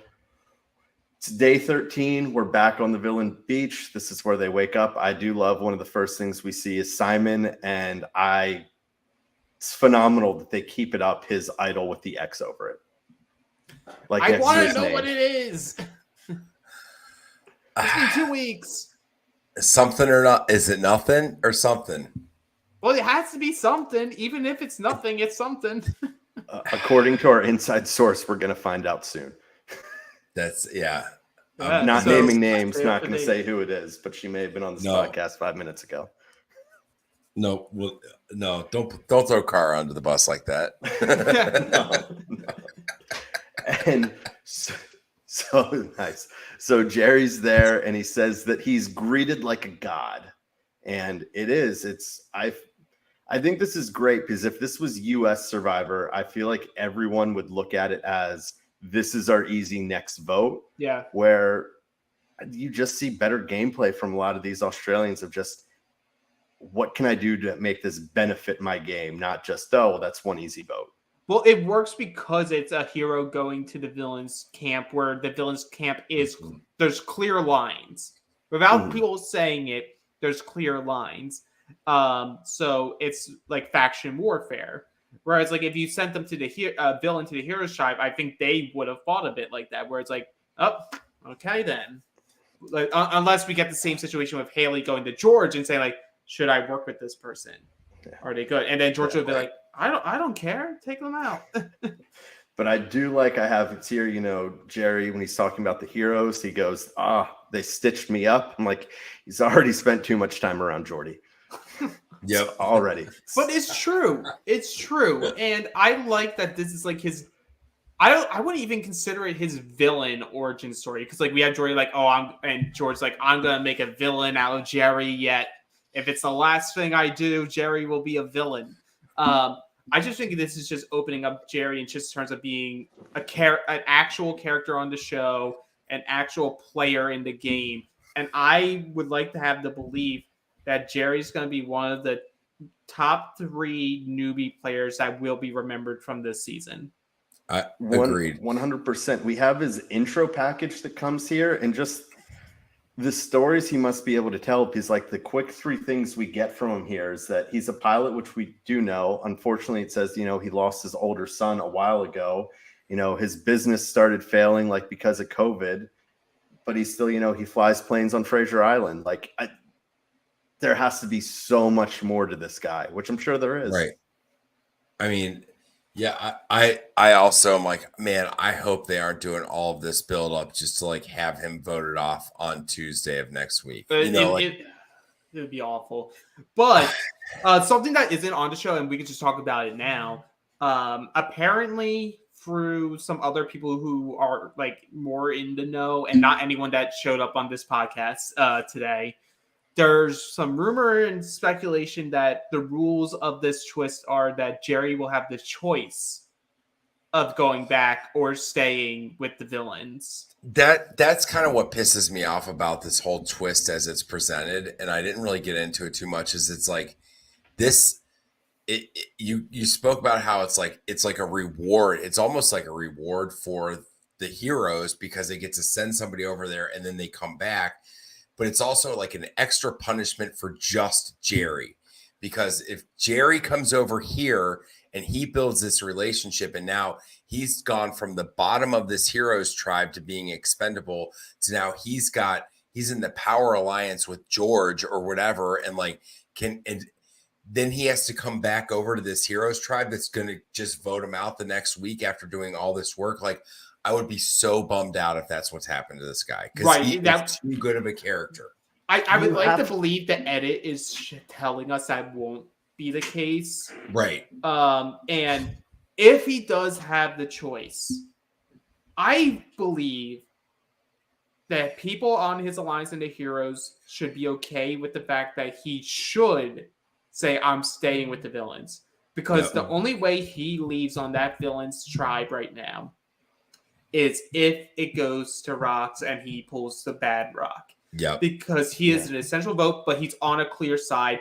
But the other side will not vote for him. They are going to aim at George.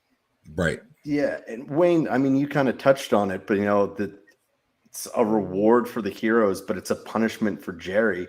It's just you're watching this. I don't know how you can't feel for this guy, because obviously you still want to be in the game. It's better than getting voted out. But mentally, what you're going through, that almost, I feel like, would be worse than getting voted out, because it's just like you were discarded, treated like trash, just you're expendable. We don't need you. Right. But at the same time, I think for now, I would say it is a reward for Jerry that this happened to him. Yeah. He becomes a swing vote. If he becomes the swing vote. He becomes a swing vote. And in my crackpot theory, I see a world where if they can get to a merge together, you have Jerry, Shawnee, Liz, George, and then on the other side, you have bring in Haley, Sharni, maybe a Nina. It's like you suddenly have this like big underdog mentality alliance that could take over the game. Stevie. He's not on that side. He could be. For no, he can't. He can't do anything without Simon's permission. He's the leader of the other side. Well, he is the puppet master, according to him. So this is where we just have, it's Simon and George going back and forth, and you have George is saying he wants to welcome Jerry to the kingdom of George and wants to weaponize them. I know what you're doing, Simon.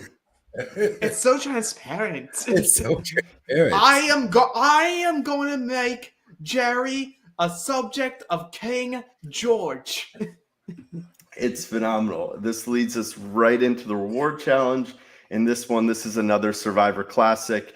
You have showdowns 1v1. They're each holding an idol on a pole. You want to knock over your opponents before your idol falls. But more importantly, before this starts, once again, George getting that screen time, putting Matt on the spot of like, and that's like, oh no, it's just like what your tribe said about what Jerry said. No, I know what they said. I want to hear you say it. You say it. Yes. God. He's so good at putting the screws to people. Amazing. I mean, just I know that they are editing it so that George is like this like king of this, but I mean, every little thing that they show of him is like, that is amazing. I would not think to do something like that. Like that is a different level, and it's calculated. It's so amazing. It's so calculated. It's charisma. It's just like having this like air about you of like, I can say whatever I want, and you will get flustered and you will make a mistake. Yeah. And he says it to Matt.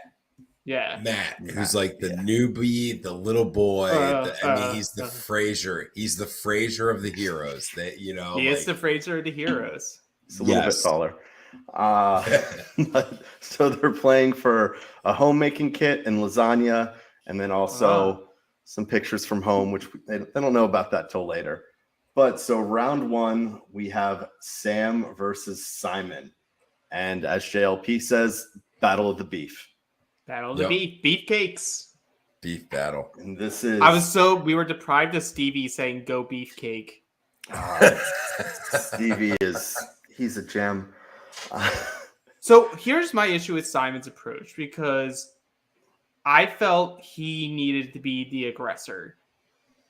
Both times that he loses, he isn't the aggressor. Like, he's trying to play chicken.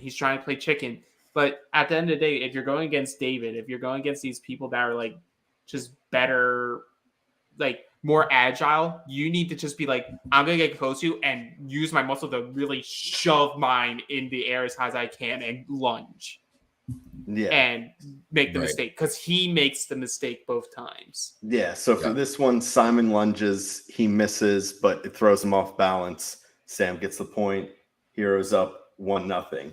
And then round two, I don't know where she came from this season, but just challenge B Shawnee. Shawnee versus Flick. And if you're showing that on paper, that's minus 800 Flick. Like, yeah, you got a good plus 650 on Shawnee here. Yeah.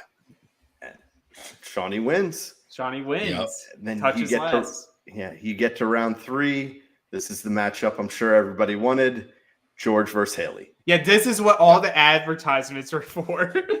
I was happy we finally got it, because we saw all the ads for it like from the beginning of the season. Yeah. Well, again, like what Chrissy says, where there's like probably 30 of these battles through the whole day, and one of them happened to be George and Haley, and it's just amazing that I love Haley throughout all this. Like, I can watch Haley on Survivor like all the time. I love that she's throwing kicks out there, like she's literally just like having with ease, and she eventually wins. But the more important thing of this round is they like hug it out, and George immediately just goes through like, what should I do with Jerry? And Haley immediately goes, work with him. Work with him. Yep. See, Alex, I get why you may think that was the most important of this. I have JLP's quote of both circling the pole. And if you want your pole circled, go to Manscaped. Promo code Survivor. They love them when we do that.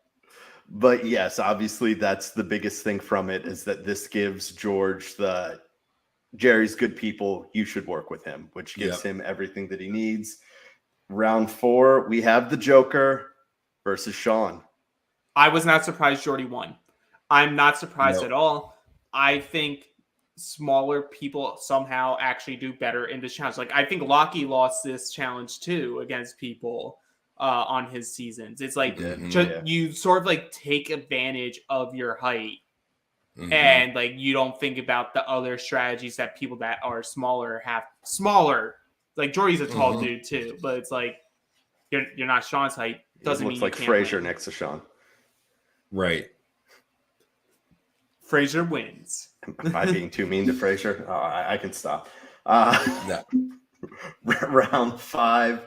This is from what we see, this is where it comes down to. It's David versus Simon again. And this is Simon. I mean, the way they edited it, of course, I don't know how close these two, but this was Simon trying to do exactly what Jordy just did and failing at what he did. You can see Simon is like trying to toss his up and go lunge for the other one, and it does not work at all. And he's telegraphing it way too much because the entire hero tribe saying he's getting ready to throw it. Yes, exactly. There's a song and dance to it. Like it's like he's gonna throw it, but you don't want the people to know when you're throwing it.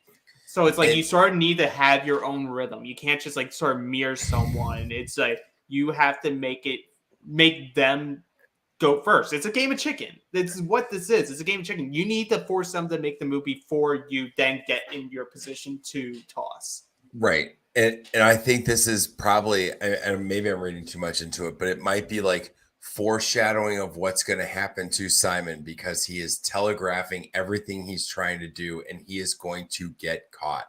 And I know that people like him and he is a good person and you know, people enjoy. I just think that he's playing this season too villainous. If that's, like he's like, I have to take out George and like everything he's doing is telegraphed. And it's too easy to see and he's not willing to work with people. He's a different kind of version of what ended up being the undoing of Michael back in episode 2. It's just he's coming in too hard, too fast.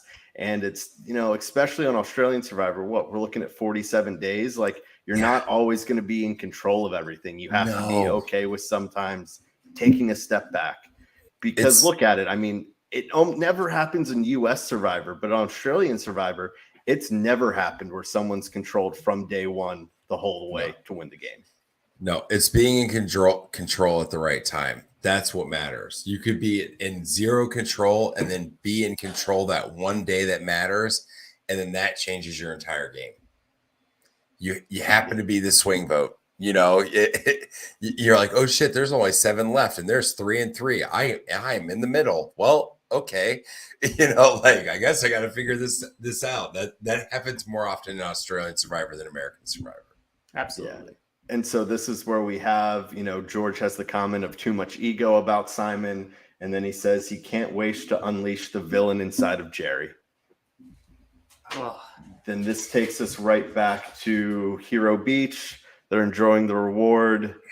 They have the lasagna. We know Haley loves her melted cheese, so she's got that going on. But then this is where they also see they have another little gift package, and it's a picture of everyone's loved one from home. Yeah, it's sappy. I bet if Johnny was here, you'd say, "Oh, I cried for 40 hours off of seeing these photos." I get like, "Oh, this is sentimental." I never cry over these. I didn't cry over Paige's story about her grandmother. Like, sorry that you lost your grandmother. It's just a way to once again try to humanize these people. Yeah. If you want Wayne to cry, just show more Stevie. Show Stevie breaking his little white glasses. I'll cry. Don't worry, he has a spare. So we don't need to, go through. They do go through who everyone saw. We don't need to go through that. But I did think it was cool that on the scene out from there, you can see how they hung up all the pictures on like the palm trees. Yep. I did think that was pretty cool. Also, how old is Benjamin? Because I would have not placed him a day over 32, and he has been with his partner for 20 years. High school sweethearts. I mean, but still, is he 38? He's got to be like late 36. I mean, let's find out his skincare routine. I mean, my boy looks good. I'll tell you what. I would not have bet that he would have been with a partner for 20 years. That's amazing. So that was the most, I think, the most touching of the ones, at least for me. That was one of the more touching of the cutaways. The only other one that I had that I thought, was worth note was Haley. She has a picture with her partner. She's like, this is when we bought a house. Thank you, Survivor. Mm-hmm. Yeah, that was amazing. Oh, by the way, I won. And before we get to the immunity challenge, we do have a quick look back at Villain Beach. This is really where, George got the okay from Haley. He's pulling Jerry aside. It's like, let me tell you what's really going on over here. And you can tell that this is really where he reels Jerry in, because he talks about, hey, it'll be you, it'll be, Shawnee and Liz. And then he's like, I have Haley and Sharni. And so was Alex, you were talking about it earlier, where we get the kind of breadcrumbs for what could potentially be. Yep. Yeah, I went on that pastry reward too, and I decided it was so good. I needed to spread the word, spread the wealth. I led some breadcrumbs to create this trail of a potential alliance that I would be all the way for. 100%. This takes us right into the immunity challenge, and I love this challenge. So for this one, they're racing out to a raft. You get in the raft, paddle back to shore. You crawl under the net with your paddles. You tie the paddles together to grab a key, use the key to unlock puzzle pieces, and then there's a 5-word puzzle phrase. Oh, love this. Love this. Dude, I'm telling you right now, that net is the worst part of the season for these people. Oh, yeah. I'm telling they will be there 30 days from now, and they'll be like, that fucking net. That net on the beach is the worst part of this entire season. The heroes, once again, this is why you wouldn't send Sean home. Look how much an advantage Sean is just from being able to help you for a portion of the net. Mm-hmm. Yeah. And then you pan over to Shawnee and Liz, who are pinned against the ground. Yeah, and Shawnee says she's claustrophobic, and you have JLP saying, where is this? Getting a full body exfoliation on this one. Yeah. Yeah. That's not smooth rope. No. And then my favorite line from the challenge is JLP. He's talking about Sean. He's raising up the paddles. And where is it? He says, going to use their long man with his long stick. Yep. That you know what? That was sloppy play. I expected better from JLP. He could have made some bigger ones. That long stick is probably very well manicured with manscaped.com. Well, I mean, you look at it. We've seen this. It only took one stroke. Yeah, one stroke. One clean stroke. One clean stroke. So we have that. The heroes are, they're in a little bit of a lead, but at this point, it's still pretty close. And so it's all going to come down to the puzzle, because, of course, it's the great equalizer, blah, blah, blah, blah, blah. But I do like when they're talking, it's JLP. Once again, Sean literally scratching his head at this one. And then this is where you really see kind of the genius of Ben, because they're starting to get it. But with this one, it's really easy to look over and cheat. And so rather than calling the letters out, he knows that Paige knows sign language. And he's like, I'm going to sign them to you. I was going to say it was even more important that I wonder if it was something that they were already considering once they knew there was going to be letters up there. That's why they sent Paige up to the top. It could have been, because it just seemed like they instantly just knew as soon as he went up and was doing the gestures, that she immediately clicked. It's like, oh, this is what he's saying. Yeah, and this is such a good challenge, and then the ending to this challenge, it's what you want. It doesn't get any closer than that. It was so crazy, because it's just you wouldn't think the villain's approach of well, let's just stop, let's see what they're doing, and if we can figure out the word, then just drop all the letters in. And George was being very loud, very vocal with Jordy and with Simon. He was like, Stevie, you need to be on Simon. Tell him which letters to drop. I will tell Jordy which letters to drop. And they almost get it literally comes down to who drops the Y. Yep. Yeah, it was a great strategy by them, simply because they were able to make up so much ground, because they had two people dropping letters as opposed to the heroes just had that one. Yeah. And it comes down to, I thought the villains were going to win. I thought they were going to come back and win once they started using that strategy. Yeah. But here's the Ben who was being seen as shifty, but being the main reason why they win this challenge. I'll also say kudos to like not a very easily guessable phrase from Survivor, torches but still very, won't be snuffed. Right, but very relatable to Survivor. Like you can tell it's a Survivor phrase, but like it's not like perspiration or whatever. I don't know, whatever words they usually have out there. Just like, so. Yeah, it's great challenge through and through. From this, obviously, heroes win. So we're going back to Villain Beach. And this is where maybe we start to get some cues. We're seeing a lot of Sarah out of nowhere. Yeah. And it's like, first it's George saying like, well, I have Jerry now and I have all the girls and I feel good with all the girls. And I accuse Sarah being like, no, but George is a snake. Like, I'm willing to vote. And then you cut to Sam and be like, if you're going to take out George, you have to have precision. You have to have the numbers. And some may say military precision. Military precision. Well, Mark's no longer here. But you're like, oh, damn, he has the numbers. Like, if you believe Sarah and if Jordy's not going to save George this time, like, oh, are we seeing George's end game here right now? Yeah, it didn't of course feel not, like it, but but it honestly didn't feel like it. We'll know when it's George's boot. Right. Yeah. We'll know. So we were just seeing too much of Sarah, and we get her shitty quote of, "I think the only royalty here is me, and I would step on snakes." And it's too much. But the one thing that I did want to point out while we're seeing all this is, all that we really get is it's Simon versus George. That's what they want to tell us. They're going after each other and how dangerous George is. The best player on that tribe right now, Shawnee. Mm-hmm. Yes, because we're not hearing about her. Yeah. So we're not hearing about her, and it's her and sorry, go ahead, Alex. Yeah, and so this is where it comes. Because the four of them, of Shawnee, Liz, Jerry, and George, all meet up together. And George is like saying what his plan is. And it's like, well, with the four of us and Sarah, we can take the shot. Yep. Like it will work. And immediately Shawnee goes like, yeah, I don't think Sarah's with us. And Liz is like, we should target Sarah. Yeah. Like Sarah should go. And they know how to manage George there, because as soon as George realizes, oh, Sarah's been trying to put hands in both cookie jars, if I had you under my reign of protection and you went against me, off with your head. Yep. She's the beauty queen that puts someone down the stairs. Yeah, I'll push right back. But you need the fifth vote.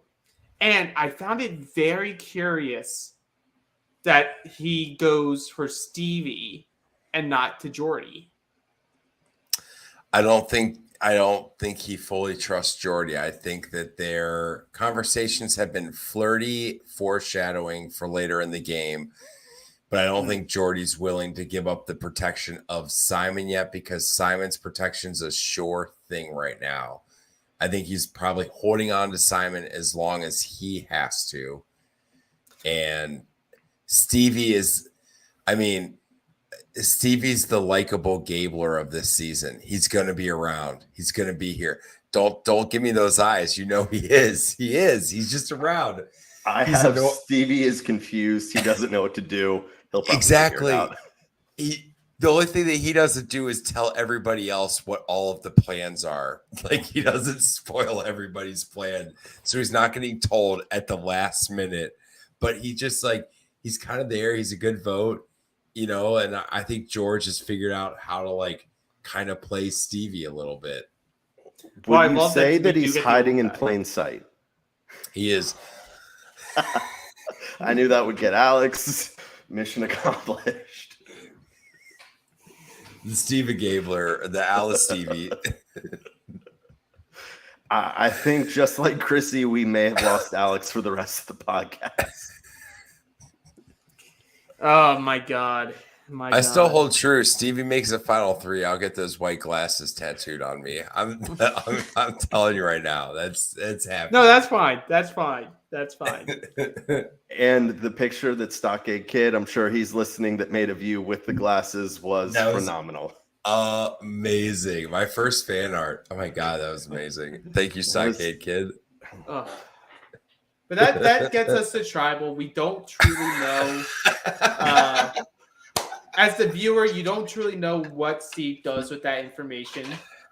But we get to tribal. The first thing that I want to point out is Stevie's sweater.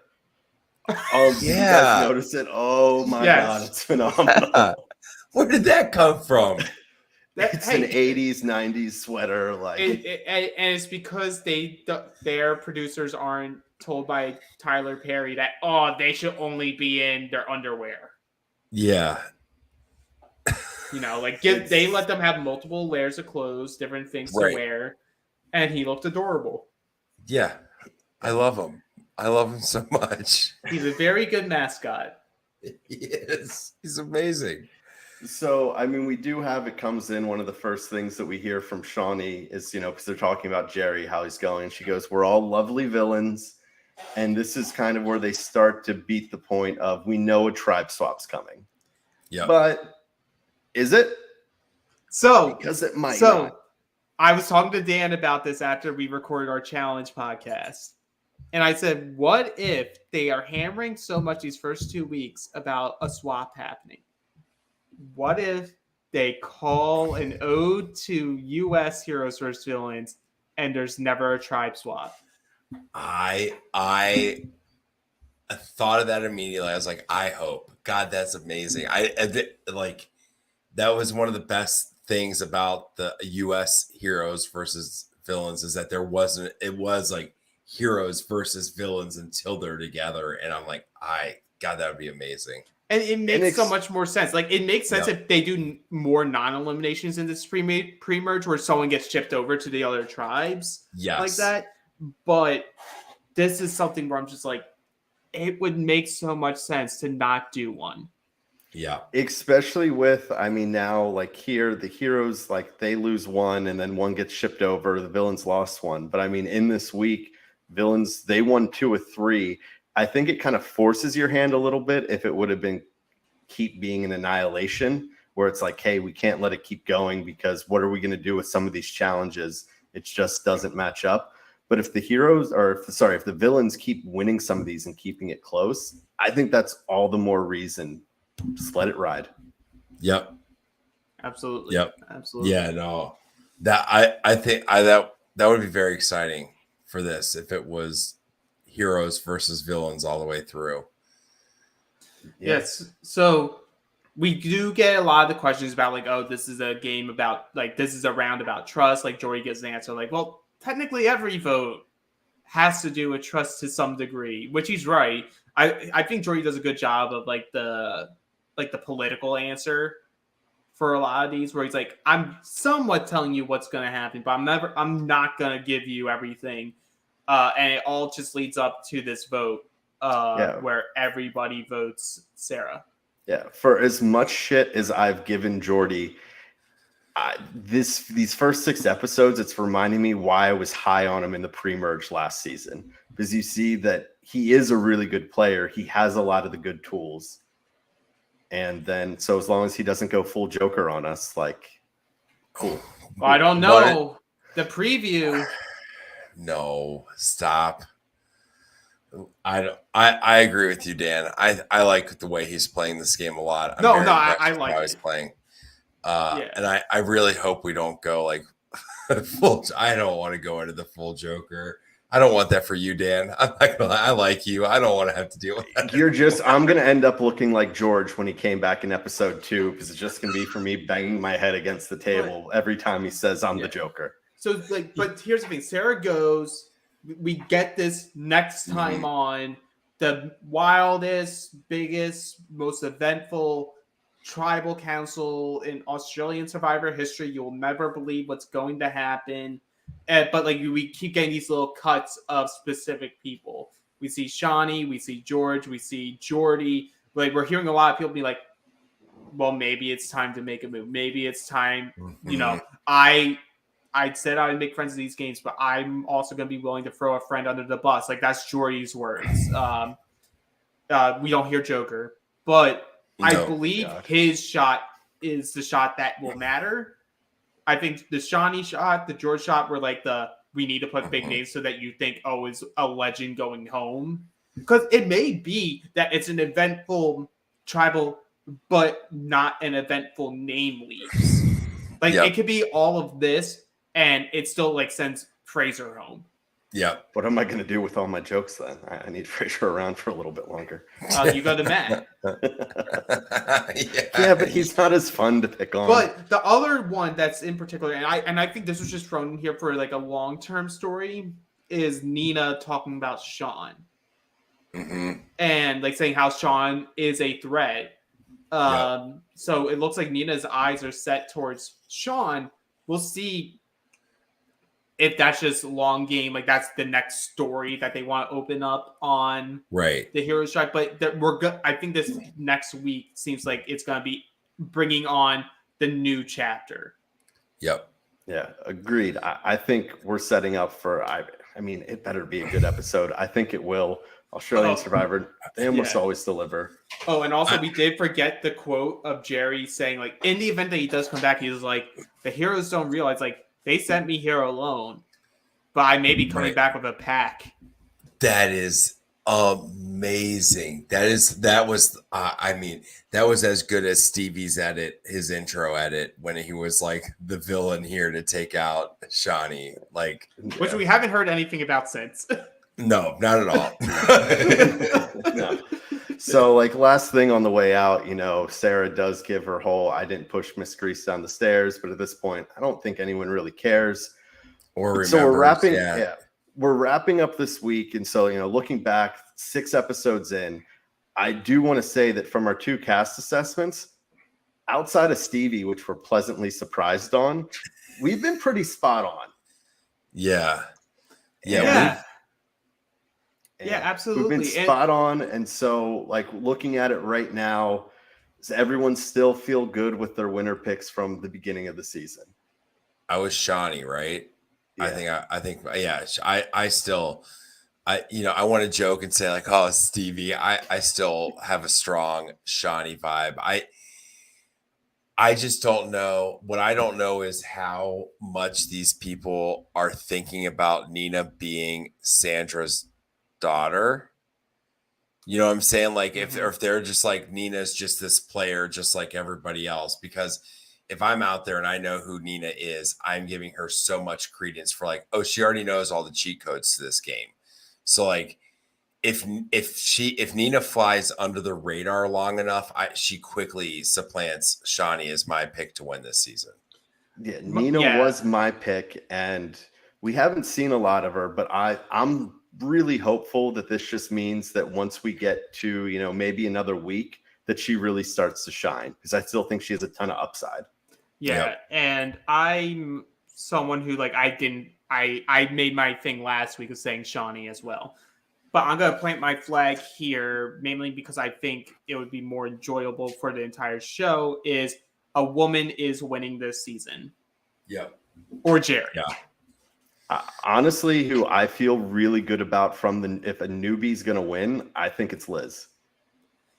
I feel like they're setting her up where she will fall at some point. I don't think it'll be anytime soon. No. We'll see. It may even be next episode, but I would hate that for her, because I've enjoyed her on the camp footage. We don't get enough screen time from her from a confessional standpoint. So I think if it's between her and Shawnee, it's going to be Shawnee. But Liz is also going to be one of the top 3 remembered newbies, in my opinion. Liz is making the newbie mistake where she has attached herself to Shawnee, and they are both, for TV, they're both like attractive blonde women. They're their own people. They are, they have their own personalities. But when you're looking at the TV, and Shawnee's the personality, she's playing for the 3rd time. So Liz isn't going to get as much screen time as Shawnee necessarily is. And they're going to play a very similar game the whole way. So I'm afraid we might not see as much of Liz, but I hope we do because I think, I think she's great. I like watching her on TV. Yeah. And before we go, one last question for the two of you. We haven't seen a returnee leave yet, like voted out. Do we see the first one voted out this upcoming week? I think we do. Yeah, go ahead. I think we do. I think we do, but I do think it's interesting to see this is a little bit of that challenge mentality. We're like, hey, let's get all these rookies out, and then we'll battle it out after that. Yeah, it's very fans versus favorites, and that was the concern that a lot of us had going into this season. Of when you do tribes in this type of setup, not only are the fans not going to get the air, or the fans, quote, the newbies get the airtime, they're also going to be the cannon fodder, which is fine. But I just feel like if Australian television's we want to constantly bring back the stars, you need to keep creating new stars. Right. Yeah. Or you're going to run into what the challenge has, where you run out of people that anyone gives a fuck about. Yeah. I agree. I think this week, some returnee goes. I mean, the way that it's setting up, I still think that they're going to make up 75% of the merge is going to be returnee players. Yeah. Which that's fine. Yeah. I do like the game that Jordy's playing. I know I said earlier, I'm a big fan of Jordy. Yeah, for the most part, I think a lot of returnees are playing good games. It's just only so many people can play good games that are going to stick. But we will find out what's going to happen next week. Yeah. This wraps up our coverage of Australian Survivor episodes 4 through 6. The three of us will be back next week with Chrissy, same time around 9:00. We'll, check our YouTube page. We'll announce it a day or two ahead of time when it's going to be there. As always, if you're watching, always, hit the like button, subscribe. That'll notify you whenever we are going live. And once again, I can't stress enough that if you are listening to the audio version, go back and just take a look at it. You're going to want to see some of the faces that Chrissy brings on the screen. It's phenomenal. Amazing. Through your podcast, whether that be Spotify, Apple Podcasts, go rate and review us 5 stars. Say you're awesome. Say you love Wayne and Stevie, whatever that may be. It helps us with the randomly perfect algorithm. And as always, the best way to support the podcast is become a patron at realitypatron.com. That gets you access to the secret Facebook group, as well as the Q&As, which I know is Matt and Johnny's favorite podcast to do each week. Wayne was just on this last one. Yep. And as you're also going to get all the links to Australian Survivor. And I think that's going to be it for us tonight. It's been a long one, but we enjoyed it. Take it easy. See you next week. And for more bonus content, go to realitypatron.com. That's right, become a patron now. Get additional coverage of all your favorite shows, the weekly Q&A, and you become a member of the secret, exclusive Facebook group. That's realitypatron.com.